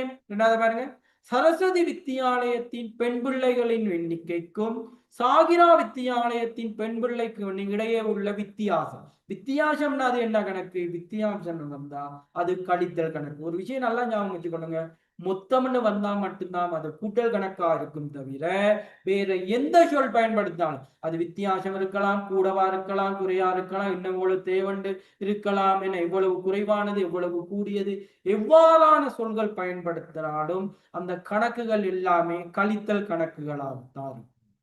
மொத்தம் இருந்தா மட்டும் அது கூட்டலாக இருக்கும். இப்ப இந்த அட்டவணையை நம்மளுக்கு விளங்கினாத்தான் இந்த கேள்வி செய்யும். என்ன கேட்கிறாங்க, சாகிரா வித்தியாலயத்தினுடைய பெண் பிள்ளைக்கும் சரஸ்வதி வித்தியாலயத்துல பெண் பிள்ளைகளுக்கும் இடையிலான வித்தியாசம் அப்படின்னு என்ன, இது ரெண்டை பத்தி கேட்கிறாங்க. இது ரெண்டுக்கான வித்தியாசம் கணக்கு விளங்கினாத்தான் இதை செய்யலும். இதுல இருந்து எதை கழிக்கிறது, 1368 இருந்து 1269 கழிச்சு கண்டா இவ்வளவு வரப்போகுது 99. பாருங்க, 15 1 10 15 3 2 1 3 0. அப்ப இங்க பாத்தீங்கன்னா 99 மாத்திரம் போட்டிருந்தீங்கன்னா உங்களுக்கு ஒரு புள்ளி. இந்த கேள்விக்கு மொத்தமாக 2 புள்ளிகள். அப்ப கணித பகுதி லேசு, அதான் சொல்லியிருக்கேன். கணித பகுதியில எப்படி நீங்க செஞ்சாலும் ஒரே ஒரு விட தான் வரும். சரிதானே?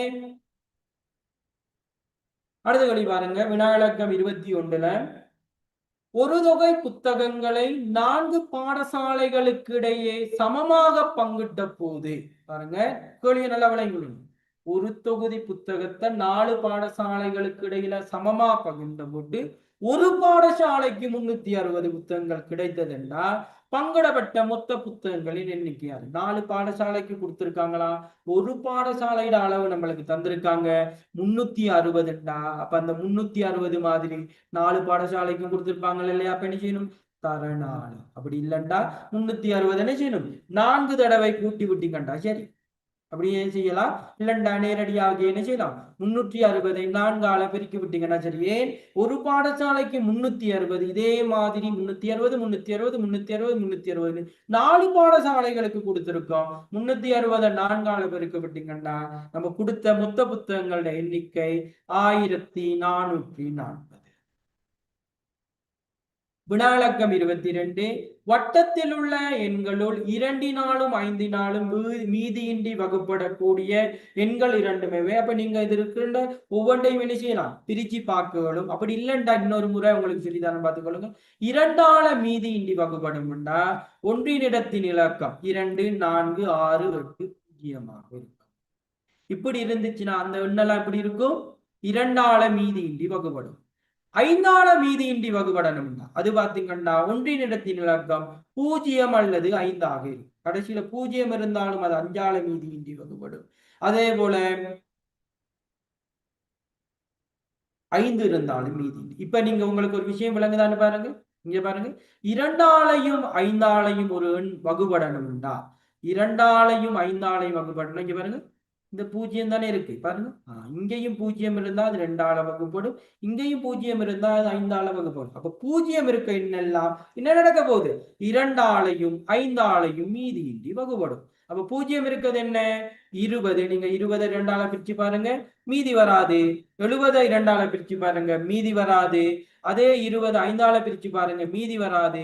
அதே 70 5 பிரிச்சு பாருங்க, மீதி வராது. இப்ப 2 வகுபடும்டா ஏன்னா இப்ப 2 5 கடைசியில 0 இருக்க எண்கள் எல்லாமே 2 5 மீதியின்றி வகுப்படும். வினாவிளக்கம் 23. வீட்டின் ஒரு அறைக்கு தீந்தை பூசுவதற்கு 8 லிட்டர் 600 மில்லி லிட்டர் தீந்தை தேவை. அவ்வாறான 3 அறைகளுக்கு தீந்தை பூசுவதற்கு எவ்வளவு தீந்தை தேவை? அப்ப இவ்வாறான கணக்குகள் வரும்போது நீங்க எப்படி இதை செய்து கொள்ளணும்னா இப்படி செஞ்சு கொள்ளணும். அதாவது லிட்டர் மில்லி லிட்டர் என்று போட்டுக்கொள்ளுங்க. இப்ப கணக்கு எழுதுங்க. Litre 8 litre, milli litre 600. இதே போல எத்தனை அறைகள், 3 அறைகள். அப்ப இது எல்லாத்தையும் 3ஆல பெருக்கி விட்டோம்டா. சரி, ஓகே. 3ஆல மில்லி லிட்டரை பெருக்குவோம். 600 3ஆல பெருக்குனீங்கன்னா எவ்வளவு, 1800. அப்ப 1800 சொல்றது நம்மளுக்கு தெரியும். இந்த 1800 நம்ம எப்படி எழுதணும், 1000 கூட்டல் 800 எழுதணுமா, எழுத இயலும். அப்ப 1000 சொல்றது நம்மளுக்கு தெரியும், 1 லிட்டரில் 1000 மில்லி லிட்டர்கள் உண்டு. அப்ப 1800 வந்தனால 1000 என்ன செய்யணும், லிட்டருக்கு மாற்ற வேண்டும், லிட்டருக்கு மாற்ற வேண்டும். அப்ப இங்க பாத்தீங்கன்னா இங்க என்ன செய்வோம், 800 மாத்திரம் லிட்டர்ல போட்டுட்டு மில்லி லிட்டர் பக்கம் உண்ட கூட்டணும். சரி, லிட்டர் பக்கம் உண்ட கூட்டணும். இன்னொரு விஷயம் பாத்தீங்கன்னா மில்லி லிட்டர் பக்கம் எப்பவுமே 3 இலக்கங்கள் கட்டாயம் வர வேண்டும். 3 இலக்கங்கள் வர வேண்டும். ஓகே, இப்ப பெருக்கிட்டு தான் கூட்டணும். 8 தரம் 3 24. 24ஓட உண்ட கூட்டணிங்கன்னா 25. அப்ப இங்க வர வேண்டிய விட நம்மளுக்கு பாருங்க, இவ்வாறு எழுதி கொண்டோம்டா விடைய கொண்டு வந்து போடுறது மிக லேசு. ஏன் அங்க பாத்தீங்கன்னா லிட்டருக்கு நேரா 25 வந்திருக்கு, மில்லி லிட்டருக்கு நேரா 800 வந்திருக்கு. அப்ப விடைய கொண்டு வந்து நம்மளுக்கு போடுறது லேசாக இருக்கும். நீங்க எப்படி இவ்வாறு எழுதி செஞ்சீங்கன்னா விடைய நம்ம என்ன செய்யலாம், மிக இலகுவாக போட்டுக்கொள்ள வேண்டும். சரிதானே? ஓகே. வினாவிளக்கம் 24. பாடசாலையில் இடம்பெற்ற பரிசளிப்பு விழா ஆரம்பித்த நேரத்தையும் முடிவடைந்த நேரத்தையும் கடிகார முகங்கள் காட்டுகின்றன. பரிசளிப்பு விழா எவ்வளவு நேரம் நடைபெற்றுச்சு, எவ்வளவு நேரம் நடைபெற்றுச்சுன்னு என்ன செய்வோம், முடிஞ்ச நேரத்துல இருந்து ஆரம்பிச்ச நேரத்தை கழிக்க வேண்டும். முடிஞ்ச நேரத்துல இருந்து ஆரம்பிச்ச நேரத்தை கழிக்க வேண்டும். சரியா? இப்ப பாருங்க, இப்ப நீங்க ஒரு விஷயம் யோசிச்சு கொள்ளணும். ஆரம்பிச்சிருக்கு 9:45, முடிஞ்சிருக்கு 1:30. அப்படின்னு என்ன, காலை வேளையில ஆரம்பிச்சது நடந்திருக்கு நண்பகல், அதாவது பிற்பகல் வேளையில தான் முடிஞ்சிருக்கு. அப்ப இவ்வாறு இருக்கும்போது நம்மளால என்ன செய்யலாது, கழிக்க இயலாது. அப்ப இதை என்ன செய்வோம், நம்ம 24 மணித்தியால கடிகாரத்துக்கு மாத்துவோம். அப்ப முடிவடைந்த நேரத்தை பாத்தீங்கன்னா 1:30 டிஜிட்டல் நேரத்துக்கு மாத்திரண்டா 12 மணித்தியாலங்களை கூட்டணும். அப்ப 13:30. முடிவடைந்த நேரம் 13:30. ஆரம்பித்த நேரம் 9:45. இப்ப உங்களுக்கு வரும் எப்படி கழிக்கிறது. இப்ப பாத்தீங்கன்னா இதையும் பாத்தீங்கன்னா நீங்க இவ்வாறு எழுதி கொள்ளணும். எப்படி, நிமிடத்தை வேறையா மணித்தியாலத்தை வேறு. அவர் இங்கிட்டு பாத்தீங்கன்னா மினிட் எழுதுறான். இப்ப பாத்தீங்கன்னா 13 13:30 கழிக்கணும் 9 மணி 45 நிமிடங்கள். இவ்வாறு எழுதி கொண்டோம்னா விடைய நம்மளுக்கு எழுதுறது மிக லேசு. இப்ப பாருங்க 30 நிமிடத்திலிருந்து 45 நிமிடங்களை கழிக்க எழுது. அப்ப என்ன செய்வோம்? 13 மணித்தியாலத்திலிருந்து 1 மணித்தியாலத்தை நிமிடத்துக்கு மாத்துவோம். 1 மணித்தியாலங்கிறது 30 நிமிடம். அப்ப அப்ப சரி, ஒரு மணித்தியாலம் என்று சொல்றது 60 நிமிடம். அப்ப நிமிடத்துல ஏற்கனவே 30 நிமிடம் இருக்கு. அப்ப 60 30 கூட்டினீங்கன்னா 90. 90ல இருந்து 45 கழித்து விட்டீங்கன்னா 45. அதே போல பாத்தீங்கன்னா இங்க பாத்தீங்கன்னா 13 மணித்தியாலம், 1 மணித்தியாலத்தை நிமிடத்துக்கு கொடுத்து அப்ப 12. 12ல இருந்து 9 கழிச்சுங்கன்னா 3. அப்ப நம்மளுக்கு விட இப்ப வந்துருச்சு 3 மணித்தியாலமும் 45 நிமிடங்களும். இவ்வாறு கண்டுபிடிக்கணும். இல்லைன்னா உங்களுக்கு இன்னொரு முறை சொல்லித்தரேன், பார்த்துக்கொள்ளுங்க. இப்படி, அதாவது அவர், அதே போல நிமிடம். இதுல பாத்தீங்கன்னா 13:30 இருக்கனால நம்ம இங்கேயே இதை மாத்துவோம். ஏதாவது 1 மணித்தியாலத்தை நிமிடத்துக்கு கொடுப்போம். இப்ப 12 நிமிடம் பக்கம் என்ன, ஒரு மணித்தியாலத்தை மாத்தினோம்னா 90 நிமிடம். இதுல இருந்து பாத்தீங்கன்னா 9 மணித்தியாலம் 45. அப்ப நம்மளுக்கு இங்க பாத்தீங்கன்னா உண்டு என்ன, கடன் எடுக்க அவ்வாறான விஷயம் எல்லாம் ஒன்றுமே தேவையில்லை. நேரடியாக நம்மளால கழிச்சு விடைய மட்டும் போடணும். 3 மணித்தியாலம் 45 நிமிடம் விடையை நீங்க நேரடியா போட்டுக்கொள்ள வேண்டும். ஓகே, அடுத்து போவோம். வினா இலக்கம் 25. அப்ப நீங்க செய்யும் போது நான் விளங்கப்படுத்தி கொண்டு போறேன். நீங்க செய்யும் போது இதோட வேகமாக செய்யணும். சரிதானே? ஓகே, 25வது கேள்வி பாருங்க. 6 மீட்டர் 80 சென்டிமீட்டர் நீளமுள்ள ஒரு பூப்பாத்தியை மறுபடியும் அமைத்த போது அதன் நீளம் 8 மீட்டர் 60 மீட்டராக இருந்தது. அதன் அதிகரித்தது. அப்ப அதிகரித்தது என்ன செய்ய போறோம்? எவ்வளவு கூடி இருக்குன்னு கேட்கிறாங்க. கழித்தல் கணக்கு. அப்ப இவ்வாறு எழுதி கொள்ளணும். இவ்வாறு எழுதி கொள்ளணும். மீட்டர் மீட்டர் சென்டிமீட்டர் எழுதி கொள்றீங்க. அப்ப அதிகரிச்சது 8 60. இதுல இருந்து கழிக்கணும் 6 80. இப்ப உங்களுக்கு தெரியும் ஒரு மீட்டர்ல எத்தனை சென்டிமீட்டர்கள் இருக்கு? 100 சென்டிமீட்டர். 60ல இருந்து 80 கழிக்கலாது. அப்ப ஒரு மீட்டரை சென்டிமீட்டருக்கு மாற்றுவோம். அப்ப 160. 160ல 80 போனுச்சுன்னா 80. இங்க பாத்தீங்கன்னா மீட்டர் பக்கம் இருக்கிறது 7 மீட்டர். 7 மீட்டர்ல 6 மீட்டர் போனுச்சுன்னா 1 மீட்டர். அப்ப அதிகரிச்சது எவ்வளவு? 1 மீட்டரும் 80 சென்டிமீட்டர். 1 மீட்டரும் 80 சென்டிமீட்டர். வினாவிலக்கம் 26. 1 கிலோகிராம் தக்காளியிட விலை 120 ரூபாயாகும். 1 கிலோகிராம் 750 கிராம் தக்காளியை வாங்க இவ்வளவு பணம் செலவழிக்க வேண்டும். இப்ப உங்களுக்கு தெரியும் 1 கிலோகிராம் என்று சொல்றது 1 கிலோகிராம் சமன் எவ்வளவு? 1000 கிராம். இப்ப நீங்க பாருங்க, அப்ப 1000 கிராமுக்கு எவ்வளவு காசு செலுத்துறோம்? 1000 கிராமுக்கு 120 ரூபாய் செலுத்தினோம்னா அதுல அரைவாசியை பாருங்க. 500 கிராம். 500 கிராமுக்கு எவ்வளவு செலுத்த வேண்டும்? 500 கிராமுக்கு 60 ரூபாய் செலுத்த வேண்டும். அப்ப அதுல அரைவாசி எவ்வளவு?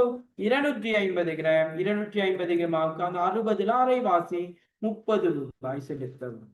சரியா? அப்ப நீங்க இவ்வாறு, அதாவது பிரிக்காம இவ்வாறு எழுதுவதன் மூலமே நம்மளால விடையை கண்டுபிடிக்க வேண்டும். இப்ப பாருங்க, 1 கிலோகிராம் 750 கிராம் விட எவ்வளவு கேட்கிறாங்க. இப்ப நம்மளுக்கு தெரியும் 1 கிலோகிராம்ல விட 120 ரூபாய்.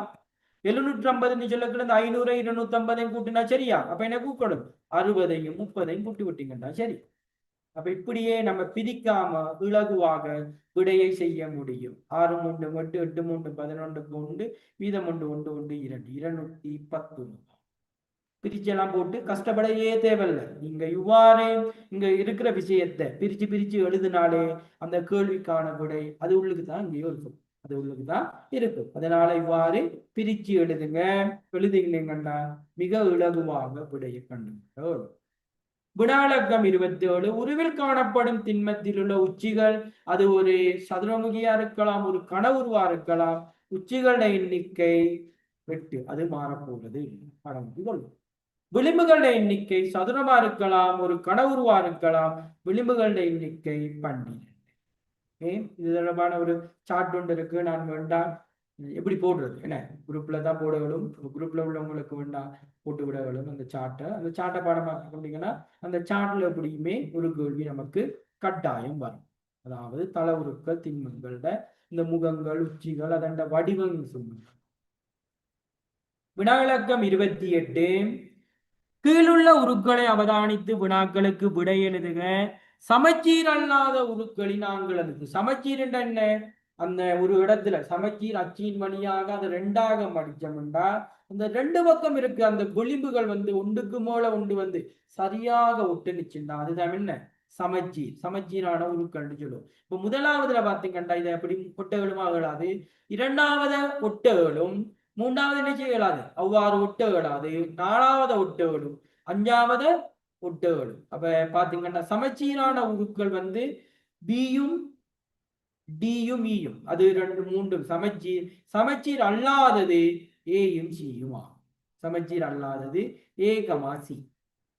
ஏங்கிறத அப்படி ஒட்ட விழாதே படிங்க.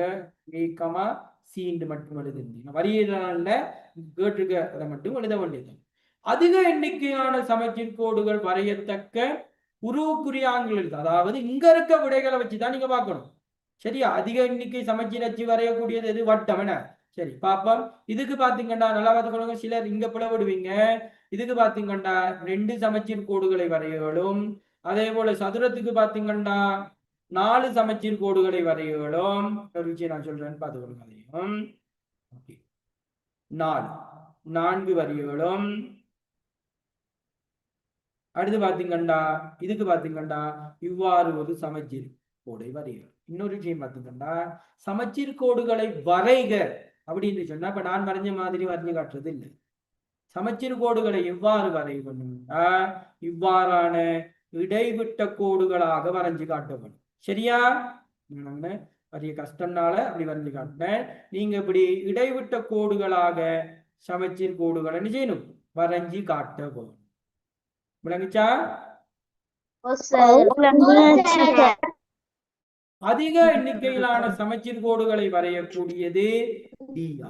வரைஞ்சு காட்ட சொன்னா நீங்க இடைவிட்ட கோடுகளா தான் வரைஞ்சு காட்ட.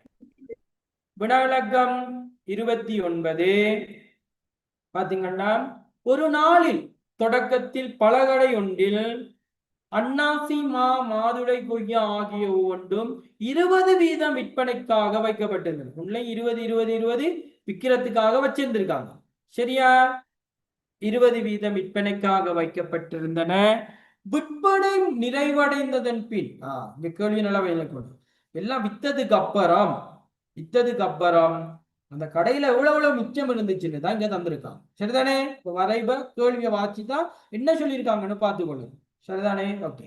கடையில் கூடுதலாக விற்கப்பட்ட பழம் என்ன?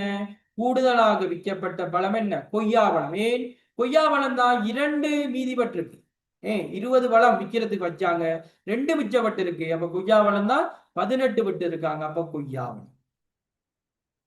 விற்கப்பட்ட அன்னாசி பழங்கள் எத்தனை? அன்னாசி பழம் மொத்தம் விற்கிறதுக்கு 20 பழங்கள் ஒவ்வொன்றிலையும் வச்சாங்க.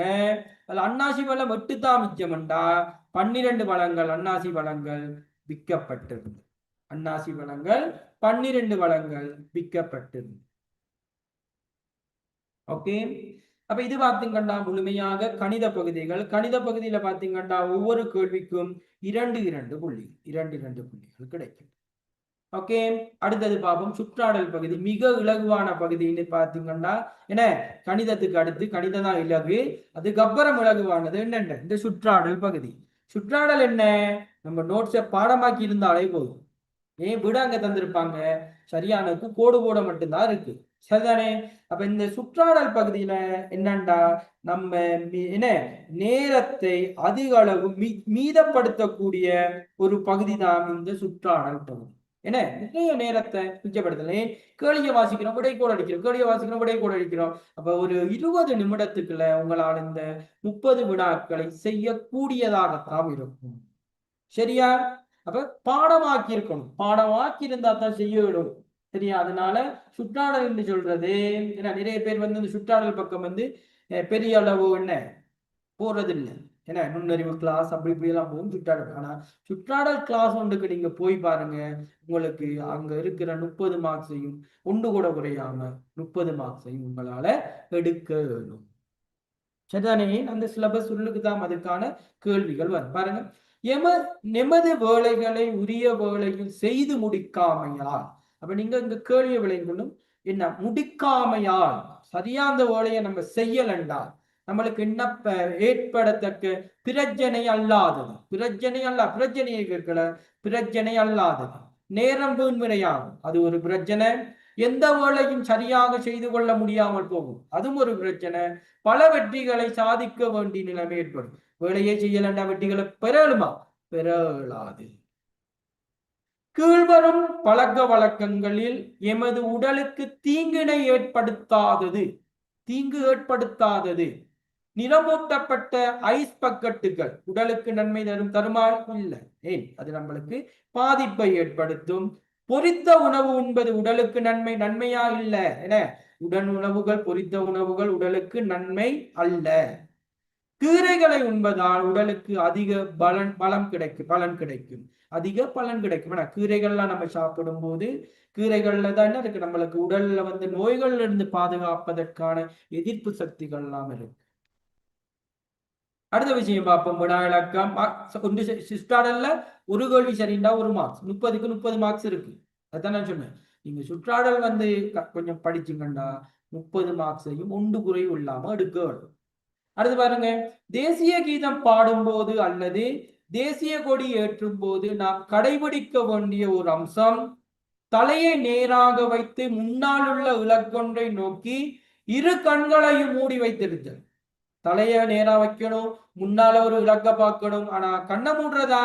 கண்ணை மூடுறது இல்லை. ஓகே. இரு கைகளையும் கீழ் நோக்கி இலகுவாக இருக்குமாறு கைமுஷ்டியை பெருவிரல் தரையை நோக்கி இருக்குமாறு வைத்தல், அது சரி. கால்கள் இரண்டையும் அருகருகே இருக்குமாறு கால்களை நேராக ஒன்றோடு ஒன்று ஒட்டி வைத்தல் இல்லை. கால்களை எப்படி வைக்கணும்? வி வடிவத்தில் வைக்க வேண்டும். இதுக்கான சரியான விடை இரண்டாவது விடை. இலங்கையின் தேசிய கீதத்தை தமிழில் மொழிபெயர்த்தவர் இலங்கையில யாரு? மூனா நல்ல தம்பி. மூனா நல்ல தம்பி. ஓகே. தேசிய கீதத்தை உருவாக்குனவர் யாரு? யார் உருவாக்குனது?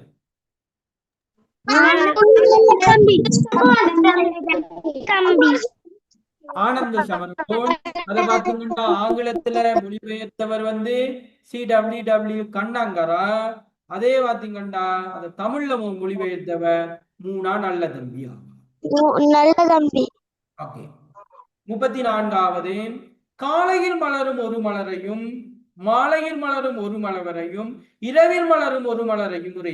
காலையில மலர்றது என்ன, இதோட என்ன விஷயம் பாத்தீங்கன்னா, மாலையில இரவுல மலர்ற பூக்கள் பாத்தீங்கன்னா பொதுவாக வெள்ளை நிறமாக இருக்கும், வாசனை மிக்கதாக இருக்கும். அப்ப இங்க பாத்தீங்கன்னா காலையில மலர்றது என்ன? சூரியகாந்தி. மாலையில மலர்றது அந்த பேர்ல இருக்கு அந்தி மந்தாரை. இரவுல மலர்றது முல்லை. முல்லை பூல பாத்தீங்கன்னா எப்படி வெள்ளை நிறமானது, அதிக வாசனை கொண்டது, இரவுல பூக்கிற மலர். வினாவிலக்கம் 35, நாம் உண்ணும் சீனியை தயாரிக்க உதவும் தாவரங்களாக அமையாதது. கரும்புல சீனி தயாரிக்கிறாங்க, பீட்ரூட்ல சீனி தயாரிக்கிறாங்க, வாழைவனத்துல சீனி தயாரிப்பது அல்ல.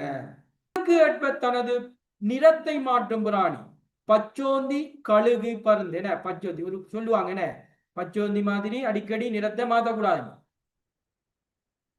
வண்ணத்து பூச்சி தொடர்பான கூற்று யாது? பிழையான கூற்றை கேட்கிறாங்க. வண்ணத்து பூச்சிக்கு 6 கால்கள் உண்டு, சரி, அது பூச்சி இனத்தை சேர்ந்தது. வண்ணத்து பூச்சி சுவையை உணரும் உறுப்பு அவற்றின் கால்கள்ல உள்ளது, சரியான விட. வண்ணத்து பூச்சி கண்களை மூடி வைத்தபடியே இரவில் ஓய்வு எடுக்கின்றன. வண்ணத்து பூச்சி கண்களை மூடாது, ஏனென்றா வண்ணத்து பூச்சிக்கு இமைகள் இல்லை. ஏன்னா இப்ப நம்ம என்ன கண்ணை மூடுறதானே இமை, ஆனா கண்ணாத்து பூச்சிக்கு இமைகள் இல்லை, அதனால அது முழிச்சு கொண்டேதான் தூங்குற மாதிரி இருக்கும். ஓகே. அடுத்த கேள்வி வினாவிலக்கம் 38, உபகரணங்களின் பயன்பாடுகளை சரியாக காட்டும் தொகுதியாது? சாந்தகப்பை, சாந்தை அள்ளுதல் சரி. தூக்குக்குண்டு, சுவரின் கிடையை பேணுதல். கிடையை பண்றதா இல்லைன, கிடையை பண்றது நீர்மட்டம் என. நீர்மட்டம் வந்து மட்டத்தை சீராக. அடுத்து பாத்தீங்கன்னா தூண்டில் மீன்களை பிடித்தல். நங்கூரம் கப்பல் தரித்து நிற்க உதவுதல். அத்தாங்கு பெரிய நீர்நிலைகளில் மீன்களை பிடித்தல். இல்ல, அத்தாங்கு வந்து சிறிய நீர்நிலைகள்ல மீனை பிடிக்கிறதுக்கு தான் அத்தாங்கு பயன்படுத்த. கடல்ல போயிட்டு அத்தாங்க போட இயலாது. அப்ப மூன்றாவது தான் சரியா இருக்கும். கலப்பை பாருங்க, வயலை உழுதுதல், பரப்பு பலகை, வயலின் சேற்றை மட்டமாக்குதல், அறிவால் அருவி வெட்டுதல். 38வது கேள்விக்கு மூன்றாவது வினாவிளக்கம் 39. விட்டமின் ஏ குறைபாட்டினால் ஏற்படக்கூடிய நோய் என. விட்டமின் ஏ குறைபாட்டினால ஏற்படக்கூடிய நோய் மாலைக்கண் நோயா. நீர் தொடர்பான பின்வரும் கூற்றுக்களில் பிழையானது எது? நீரை கொதிக்கும் வரை சூடாக்கும் போது அது நீராவியாக வெளியேறும் என. நீர் கொதிச்சதுக்கு அப்புறம் பாத்தீங்கன்னா அது ஆவியாக வெளியேறும். அதைத்தான் நீராவின்னு சொல்லுவோம். நீரை குளிர செய்யும் போது அது மீண்டும் நீராக மாறும். நீரை குளிர செய்யும் போது அது மீண்டும் நீராக மாறும். அந்த நீராவி போன அந்த நீராவிய வந்து நம்ம என்ன குளிர செஞ்சோம்னா அது நீராக மறுபடி கிடைக்கும். நீர் நன்கு கொதிக்கும் போது அதன் நிறம் மாற்றமடையும். நீருக்கு சுவையோ மனமோ நிறமோ வடிவமோ எதுவுமே இல்லை. அதை கொதிக்க வச்சாலும் அது அப்படியே தான் இருக்கும். அப்ப நீர் தொடர்பான பிழையான கூற்று, சூடாக்கும் போது நீராவியாக மாறும், நீராவிய குளிர செய்யும் போது அது நீராக மாறும். வினாவிளக்கம் 41 பாருங்க. கண்ணாடி குவளை ஒன்றில் சில பனிகட்டிகளை இடும்போது நிகழாதது. பனிகட்டி நீரில் அமுழும் இல்ல, ஐஸ் கட்டிய போட்டீங்கன்னா அது என்ன செய்யும்? மேல வந்து மிதக்கும், நீர் குளிர்ச்சி அடையும், அது சரி. பனிகட்டி படிப்படியாக கரையும், அது சரி. அமுழுமா இல்ல, போடும்போது மிதக்கும். தேசப்படங்களில் புகையிரத வீதியை குறிக்க பயன்படுத்தப்படும் நிறம் கருப்பு நிறம். அப்ப அதுல பாத்தீங்கன்னா கோடு எப்படி இருக்கும்? இவ்வாறான கோட்டுல இவ்வாறு குறிச்சு காட்டியிருப்பாங்க புகையிரத பாதை. வினாவிளக்கம் 43. வித்து கொண்டு முளைப்பதற்கு அவசியமான காரணியாக அமையாது. ஒரு வித முளைக்கணும். நீர் தேவையா? எஸ், நீர் இருந்தா தான் முளைக்கும். காத்து தேவையா? காத்து இருந்தா தான் முளைக்கும். மண்ணு தேவையா? மண்ணு தேவையில்லை. ஏன்? இப்ப நீங்க பாத்தீங்கன்னா வீட்டுல கூட தானியங்கள்ல நம்ம என்ன செய்வோம்? விளக்கி வாங்கி வச்சிருப்போம் அதை சமைக்கிறதுக்கு. அது முளைக்குமா இல்லையா? அங்கெங்கேயாவது மண்ணு போட்டிருக்கோமா? இல்லை. நம்மகிட்ட கேட்கிறாங்க வித்து முளைப்பதற்கு தான் என்னன்னு கேட்கிறாங்க. வித்து முளைப்பதற்கு அவசியமான காரணியாக அமையாதது மண்ணாகும். வினாவிளக்கம் 44. சேதன பசலை பயன்படுத்துவதால் கிடைக்கும் நன்மையாது? மண்ணில் உள்ள நுண்ணங்கிகளின் பெருக்கவும் தொழிற்பாடுகளும் அதிகரிக்கும். சரிதானே? பயிர்களுக்கு நன்மை செய்யும், பிராணிகளுக்கு பாதிப்பு ஏற்பட. இப்ப இயற்கையான உரங்களை பயன்படுத்தணும்னா பாதிப்பா? இல்ல. உணவுப் பொருட்கள் நச்சுத்தன்மை அடையுமா? இல்லை. இயற்கையான உரங்களை பயன்படுத்தும் போது நச்சுத்தன்மை அடையாது. நன்மை என்ன? மண்ணிலுள்ள நுண்ணங்கிகளின் பெருக்கவும் தொழிற்பாடுகளும் அதிகரிக்கும். பண்டைய காலத்தில் பாரமான பொருட்களை ஓரிடத்திலிருந்து இன்னொரு இடத்துக்கு கொண்டு செல்ல பயன்படுத்தப்பட்ட உத்திகளில் ஒன்று. இப்படி கொண்டு சென்றாங்க. வாகனங்களில் கொண்டு செல்ல பண்டைய காலத்துல வாகனங்கள் இருந்துச்சா? இல்ல. தூக்கி கொண்டு செல்ல ரொம்ப பாரமான பொருள் தூக்கிட்டு போயிடுமா? ஏழாது.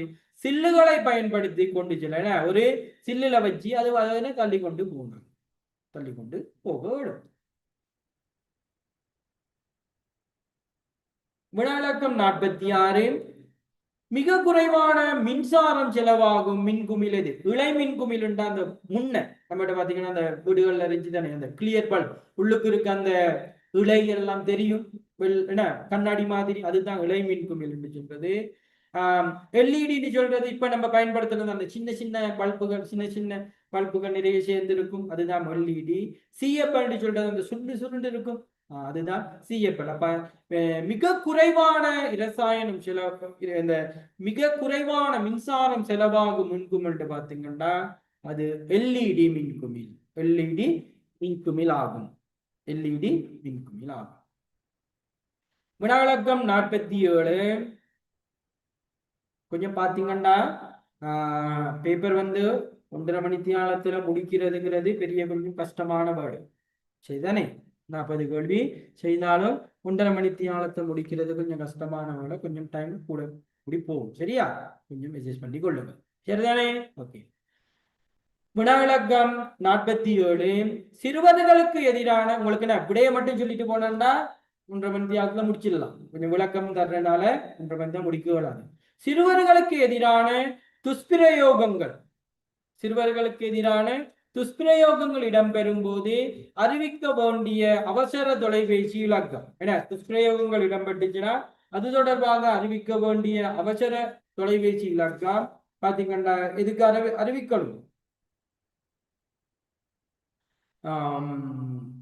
19 29 என்ன 19 29 19 29. அப்ப 19 90ங்கிறது என்ன பண்ணா எழுதி கொள்ளுங்க.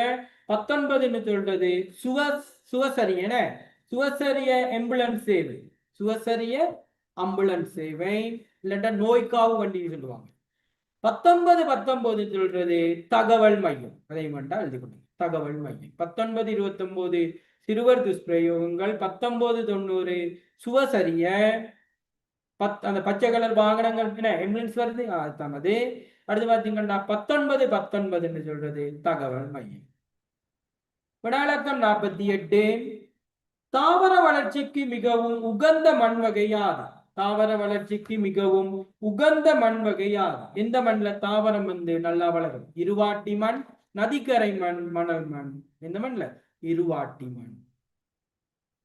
பனிகட்டி மிகவும் மெதுவாக கரையும் பாத்திரம். சாதாரண நீர்ல மெதுவாக கரையுமா, குளிர்வாத்திரத்துல மெதுவாக கரையுமா, சூடான நீர்ல மெதுவாக கரையும் என்ன. சூடான நீர்ல மிக விரைவாக கரையும், சாதாரண நீர்ல அதோட கொஞ்சம் கொஞ்சம் என்ன லேட் ஆகி கரையும், குளிர் நீர்ல பாத்தீங்கன்னா ரொம்பவே லேட் ஆகி கரையும். 49வதுக்கு இரண்டாவது விட மிகவும் மெதுவாக கரையும் பாத்திரம் குளிர் நீர். குளிர் நீர்ல தான் என்ன ஐஸ் கட்டி மிக மெதுவாக கரையும். வினாவிளக்கம் 50. ஒரு 10 நிமிஷம் சரி கூட போகும் சரியா. கொஞ்சம் பார்த்துக்கணுங்க, அது கூட தான் போட்டேன் சரியா. என்ன 10 கேள்வி வசனம் கேள்வி இருக்கு சரியா, கொஞ்சம் அட்ஜஸ்ட் பண்ணிக்கொள்ளுங்க. அடுத்தது பாருங்க. நிலநடுக்கம் ஏற்பட போவதை அறிந்தால் உடனடியாக செயல்படும் விதம். வீட்டுக்குள்ளேயே இருத்தல். வீட்டுக்குள்ள இருந்தா வீட்டுல இருக்க என்ன கூரையெல்லாம் உடைஞ்சு தலையில விழுந்துரும். உயரமான கட்டத்துக்கு செல்லும், கட்டடத்தோட இடிஞ்சு கீழே விழ வேண்டியதுதான் திறந்த வெளிக்கு செல்லல். திறந்த வெளிக்கு நிலநடுக்கம் ஏற்படும் போது திறந்த வெளிக்கு சென்றோம்னா நம்மளுக்கு என்ன பாதுகாப்பம். வினாவிளக்கம் 51. இலங்கையில் பரப்பளவில் சிறிய மாவட்டம். இலங்கையில பரப்பளவுல சிறிய மாவட்டம் இது கொழும்பு. கொழும்பு தலைநகரமா இருந்தாலும் பரப்பளவுல சின்னது கொழும்பு ஆகும். இலங்கையின் நீரின் அமுக்கம் அதிகமாக காணப்படும் இடம்.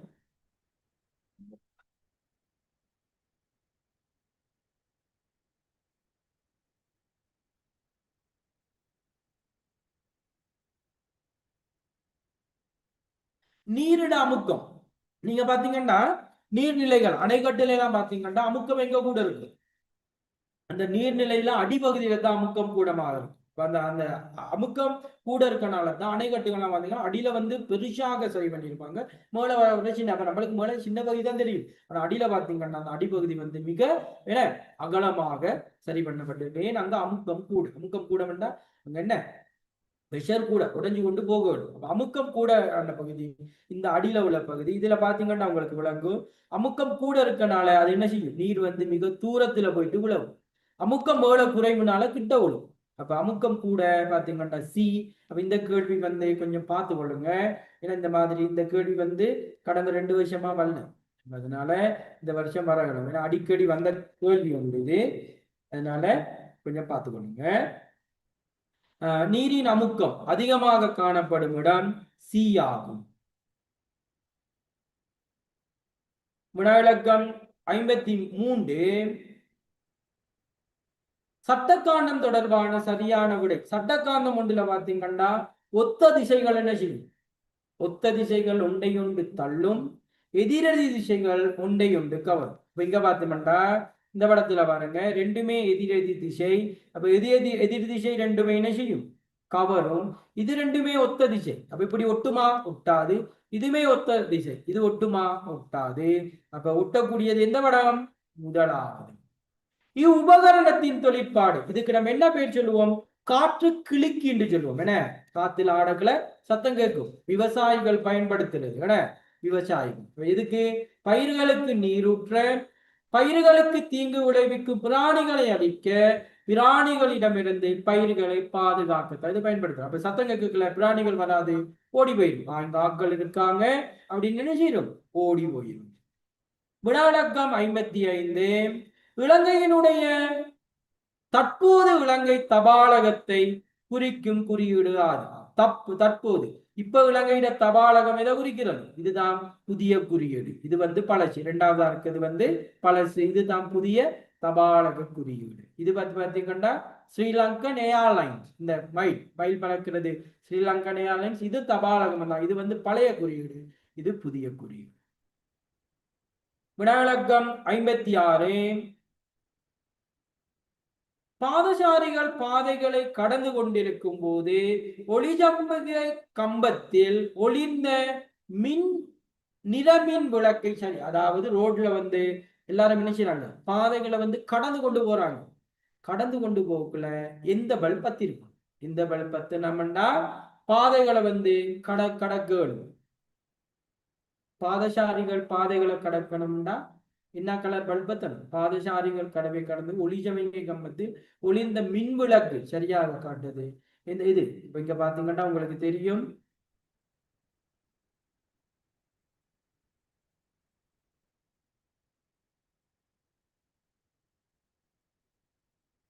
பாதசாரிகள் பாதைகளை கடந்து கொண்டிருந்த போது ஒளிஜமிகை கம்பத்தில் ஒளிர்ந்த மின் விளக்கை சரியாக காட்டும்.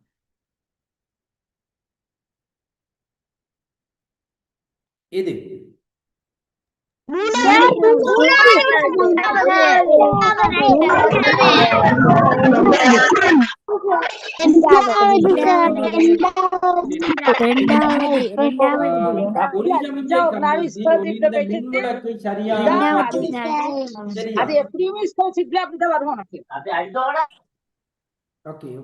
பாருங்க, ஒளிசமிஞ்சை விளக்குல பாத்தீங்கன்னா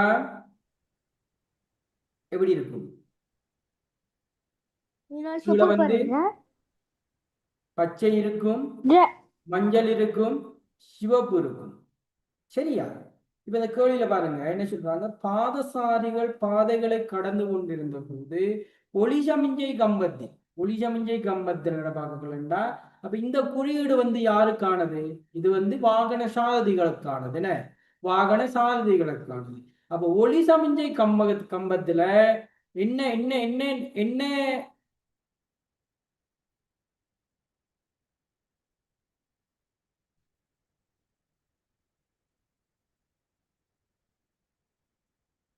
என்ன நிறம் பத்தம்? என்ன நிறம் பத்தம்? சிவப்பு பத்தம் தானே? அப்படித்தானே? ஒரு நிமிஷம்.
ஒளிசமிஞ்சையில மேல இருக்க கலர் என்ன கலர் இருக்கும்?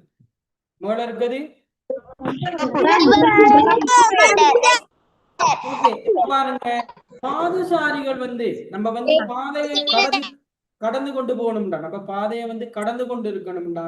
ஒளிசமிஞ்சை விளக்குல என்ன நிறம் இருக்கணும்? சிவப்பு நிறம் பத்தணும். சிவப்பு நிறம் பத்தினா தானே வாகனங்கள் எல்லாம் நிப்பாட்டி இருப்பாங்க. நிப்பாட்டி இருக்கக்குள்ள தான் நம்ம போகணும். அப்படியா இல்லையா? என்ன பச்சை நிறம் இருந்துச்சுன்னா வாகனங்கள் போய் கொண்டிருக்கும். சரிதானே? அப்ப நம்ம வந்து என்ன என்ன விளக்கு நம்மளுக்கு பாத்தீங்கன்னா அங்க இருக்கிற விளக்கு வந்து 56வதுக்கு 2வது விட வர வேண்டும். என்னென்னா சிவப்பு நிறம் பத்தினா தான் வாகனங்களை நிப்பாட்டி இருப்பாங்க, பாதசாரிகள் கடக்க வேண்டும். வினாவிலக்கம் 57 முன்னால் சுற்றுவட்டம் உள்ளது என்பதை குறிக்கிறது. சுற்றுவட்டம் உள்ளது 3வது விட. முதலாவது பாத்தீங்கன்னா முன்னாள் டி என்று சொல்லலாம். அதாவது முன்னாள் அப்படின்னு சொன்னா மஞ்சள் நிறத்திலையும் கருப்பு நிறத்திலையும் இருக்க வேண்டும். மஞ்சள் நிற போர்டுல கருப்பு நிறத்துல இருந்துச்சுன்னா அது கட்டாயம் எல்லாமே முன்னாள் அப்படிங்கிறத குறிக்கும். 2வது பாத்தீங்கன்னா ஒடுக்கமான பாலம் முன்னாள் அப்படிங்கிறத சொல்ல வேண்டும். வினாவிலக்கம் 58 தரமைந்து மாணவன் ஒருவன் கடதாசியை மடித்து செய்யப்படுகின்ற ஆக்கம் என சொல்லுவோம் ஒரிகாமி.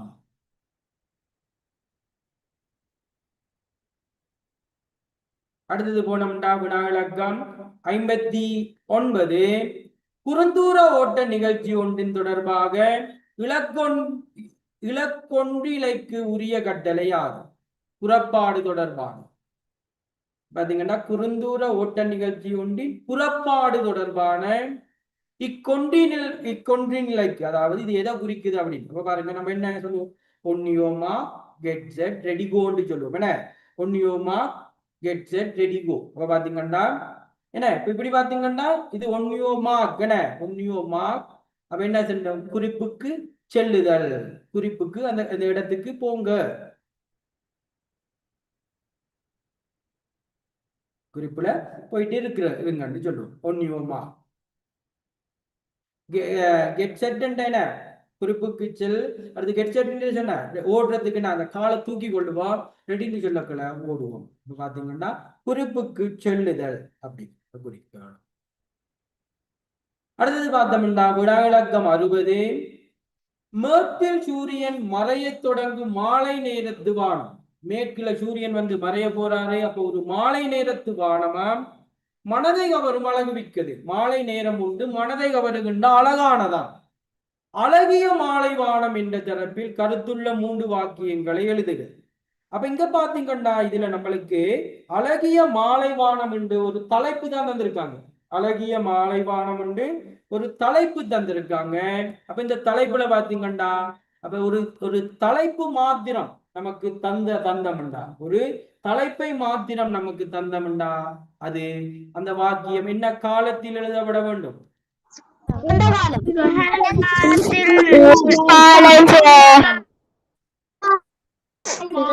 வெறுமனே ஒரு தலைப்பை தந்தாங்கண்டா, நல்லா பார்த்து கொள்ளுங்க.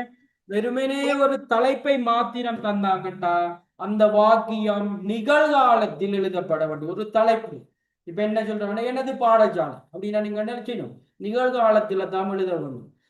நான் சென்ற சுற்றுலா நிகழ்காலத்துல தான் எழுத வேண்டும். இப்ப ஒரு படத்தை கொடுத்துருக்காங்க, ஒரு காட்சி படம் வைங்களேன், ஒரு படம் ஒன்று சுவர்ல ஒட்டி இருக்க படம் ஒன்று, அந்த படத்தை பத்தி ஒரு வாக்கியம் எழுத சொன்னால் நிகழ்காலத்தில் எழுதப்பட வேண்டும். அப்ப வாக்கியங்கள் எழுதும் போது பாத்தீங்கன்னா ஒரு காட்சி படம், ஒரு காட்சியை தந்தாங்க அல்லது ஒரு தலைப்பை மாத்திரம் தந்தாங்க, தலைப்பு மட்டும் தந்தாங்கன்னா அந்த வாக்கியம் எல்லாமே நிகழ்காலத்தில் எழுதப்பட வேண்டும். அதிலே அந்த வாக்கியத்துல வாசிக்கும் போது நம்மளுக்கு அங்க ஏதாவது ஒரு காலத்தை கண்டுபிடிக்க ஏழுமுண்டா மாத்திரம் அந்த காலத்தில் எழுதப்பட வேண்டும். ஒரு இறந்த காலத்தை சொல்லியிருந்தாங்கண்டா இறந்த காலத்தில் எழுதப்பட வேண்டும். எதிர்காலத்தை சொல்லியிருந்தாங்கன்னா எதிர்காலத்தில் எழுதப்பட வேண்டும். வெறுமனே ஒரு படத்தை மாத்திரம் அல்லது ஒரு தலைப்பை மாத்திரம் தந்தால் அது நிகழ்காலத்தில் எழுதப்பட வேண்டும். அப்ப இது சம்பந்தமான 3 வாக்கியங்கள் சொல்லியிருக்காங்க. அழகிய மாலைவான் இவ்வாறு சொல்லலாம். ஓகே பாப்பம். ஒவ்வொரு வாக்கியத்திலும் 5 சொற்களுக்கு மேல் இடம்பெறல் வேண்டும். எழுவாய் பயனிலை தொடர்புகளும் எழுத்து கூட்டலும் சரியாக இருக்க வேண்டும். சரி, முதலாவது வாக்கியம் எழுதியிருக்கேன். மேற்கில் சூரியன் மெதுவாக மறைய தொடங்குகிறது. வாக்கியத்தை பார்த்துக் கொள்ளுங்க. நிகழ்காலத்தில் இருக்கா? எஸ். 5 சொல் இருக்கா? இருக்கு. எழுவாய் பயன்களை தொடர்பு சரியா இருக்கா? இருக்கு. பாருங்க, சூரியன் தொடங்குகிறது. மேற்கில் சூரியன் மெதுவாக மறைய தொடங்குகிறது. 2வது வாக்கியம் பாருங்க. மேகங்கள் பொன்னிறத்தில் மிதந்து கண்கவர் காட்சியை உருவாக்குகின்றன. மேகங்கள் அப்ப என்ன பன்மை உருவாக்குகின்றன. தொடர்பு சரியா இருக்கணும். மேகங்கள் பொன்னிறத்தில் மிதந்து கண்கவர் காட்சியை உருவாக்குகின்றன. அடுத்தது பாருங்க, வானத்தில் செம்மஞ்சள் சிவப்பு மற்றும் ஊதா வர்ணங்கள் அழகாக பரவுகின்றன. அந்த மாலை நேரத்துல மாலை நேர காட்சிய என்ன மாலை நேர வானத்தை நம்ம அழகுபடுத்துறோம். வானத்தில் செம்மஞ்சள் சிவப்பு மற்றும் ஊதா வண்ணங்கள் அழகாக பரவுகின்றன. அப்ப இங்க நிறைய வாக்கியம் உங்களுக்கு எழுதி பதப்பட்டிருக்கு பாருங்க. மாலை நேர காற்று இதமாக வீசி, மாலை நேர காற்று இதமாக வீசி மனதுக்கு அமைதியை தருகிறது. மாலை நேர காற்று இதமாக வீசி மனதுக்கு அமைதியை தருகிறது. மாலை வானத்தின் இந்த அழகு ஒவ்வொரு நாளும் நம்மை பரவசப்படுத்துகிறது. மாலை வானத்தின் இந்த அழகு ஒவ்வொரு நாளும் நம்மை பரவசப்படுத்துகிறது. பறவைகள் தங்கள் தினசரி பயணத்தை முடித்து கூடுகளுக்கு திரும்பி செல்கின்றன. பறவைகள் தங்கள் தினசரி பயணத்தை முடித்து கூடுகளுக்கு திரும்பி செல்கின்றன. பாருங்க வாக்கியத்தை பாருங்க, அதிக அளவு சொற்களும் இல்ல, 5-6 சொற்களுக்குள்ள தான் எழுதப்பட்டிருக்கு. ஒவ்வொரு வாக்கியத்திலையும் எழுவாய் பயனிலை தொடர்பு பாருங்க இவ்வாறு தொடர்பு படுத்தப்பட்டிருக்கு. அதே போல வாக்கியத்துல நம்ம சொல்ல வந்த அர்த்தத்தை நிஜம் தெளிவாக சொல்லக்கூடியதாக இருக்கு. எல்லா வாக்கியத்தையும் பாருங்க நிகழ்காலத்தில் அமைக்கப்பட்டிருக்கு. அது முக்கியம். நீங்க மற்றது எல்லாம் எவ்வளவு சரியா எழுதினாலும் காலம் பிளண்டா புள்ளிகள் ஒன்று கூட கிடைக்காது. அதனால காலத்தை நீங்க முதல்ல கண்டுபிடிச்சு கொள்ளணும். சில வேளையில வாக்கியத்திலே வாசிட்டு போக்குள்ளே அதுல காலத்தை கண்டுபிடிக்கக்கூடிய ஏதாவது சொற்கள் இருக்கும், அதை வச்சு கண்டுபிடிக்கலாம். அல்லது இதுல பாத்தீங்கன்னா ஒரு தலைப்பையோ ஒரு படத்தையோ நமக்கு தந்தா அந்த வாக்கியங்கள் எல்லாமே நிகழ்காலத்திலேயே எழுதப்படல். சரியா? ஓகே. நீங்க பாத்தீங்கன்னா கொஞ்சம் டைம் ஆயிடுச்சுதான். சரி, நீங்க பாத்தீங்கன்னா உங்களுக்கு பாத்தீங்கன்னா இதுதான் என்ன நம்மளுக்கு ஒரு ஃபைனல் எக்ஸாம்ல வரக்கூடிய பேப்பர் இந்த மாதிரியான ஒரு வடிவமைப்புல தான் இருக்கும். இந்த மாதிரியான கேள்விகள் தான் உங்களுக்கு இருக்கும். இதே வேற வேற கேள்விகளுக்கான வடிவமைப்பு இதுதான். அப்போ இந்த பேப்பர் நீங்க இப்ப செய்து பார்த்திருப்பீங்க. இப்ப உங்களுக்கு விளங்கும் இந்த கேள்வியில உங்களுக்கு சாதாரணமாக எத்தனை புள்ளிகள் உங்களுக்கு வந்திருக்கு அப்படிங்கிறத உங்களால ஊகிச்சு கொள்ள ஓடும். சரியா? அப்ப இந்த மாதிரியான மாடல் பேப்பர்ஸ் தான் நாங்க பாத்தீங்கன்னா ஜூலை மாசம் 20 மாடல் பேப்பர்ஸ் உங்களுக்கு செமினார் நடக்க இருக்கிறது. அது சம்பந்தமான அறிவித்தல் உங்களுக்கு கிடைக்கும். நாளைய தினம் பாத்தீங்கன்னா இந்த பேப்பர்ல பார்ட் 1 பகுதி 1க்கான விளக்க வகுப்பு நடைபெறும். சரியா? ஓகே. அப்ப நம்ம இந்த செமினாரை முடிப்போம். எல்லாருக்கும் okay, bye, good night. Bye sir, good night. Bye sir, good night sir. Thank you. Bye sir, good night sir. Bye sir, good night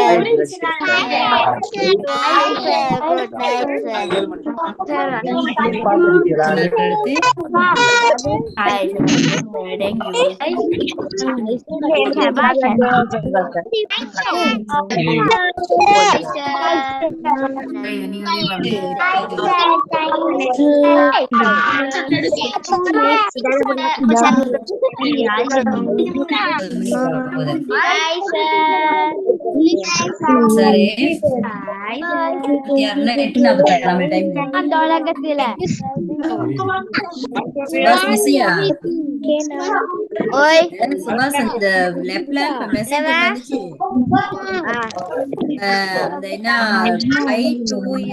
Get set 12 months free னு வந்திருக்கு. ஆனா அந்த எப்படி விட்டுருக்கு தானே ஒவ்வொரு முறை ஏதாவது அதாவது சாஃப்ட்வேர் எல்லாம் மாறும் போது மெசேஜ் வருமாமே சுபாஷ், அதெல்லாம் நம்ம ஓகே பண்ணி அப்டேட் பண்ணிக்கொள்ளணுமாமே. இத க்ளோஸ் பண்ணவா? சுபாஷ் போயிட்டீங்களா கொழும்புக்கு? சரி சுபாஷ்,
ಇದು ತಕ್ಷಣ ಆಫ್ ಅಂದ್ರೆ ನಾ ಸ್ವಲ್ಪ ಹಂಚ್ಕನೇದ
ஒரு வெள்ளை பந்து மூணு கேட்டகரி என்ற ஐவர் உருவத்துள்ளவர் ஒரு நிலையில் ஏயின் வலப்பை 50 எழுத முடிக்கும். ஏயின் வலக்கை பக்கத்தில் பியின் இடக்கை பக்கத்திலும்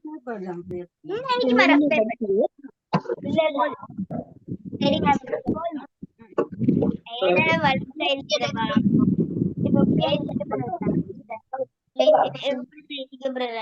பீஜ வழக்கம் எடுக்கும். இது வளர்ந்த இடம் மிதிக்கான்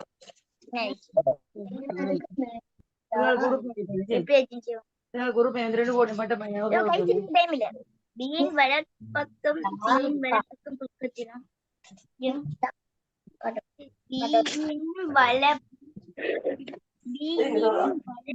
பக்கத்தில் பீயின் வலக்கை பக்கத்தில் கட்டாங்க.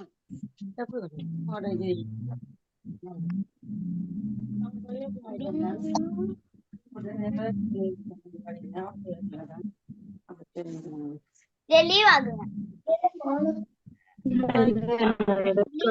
லீவ் தொடுங்க. Leave meeting விளையாட்டுங்கம்மா.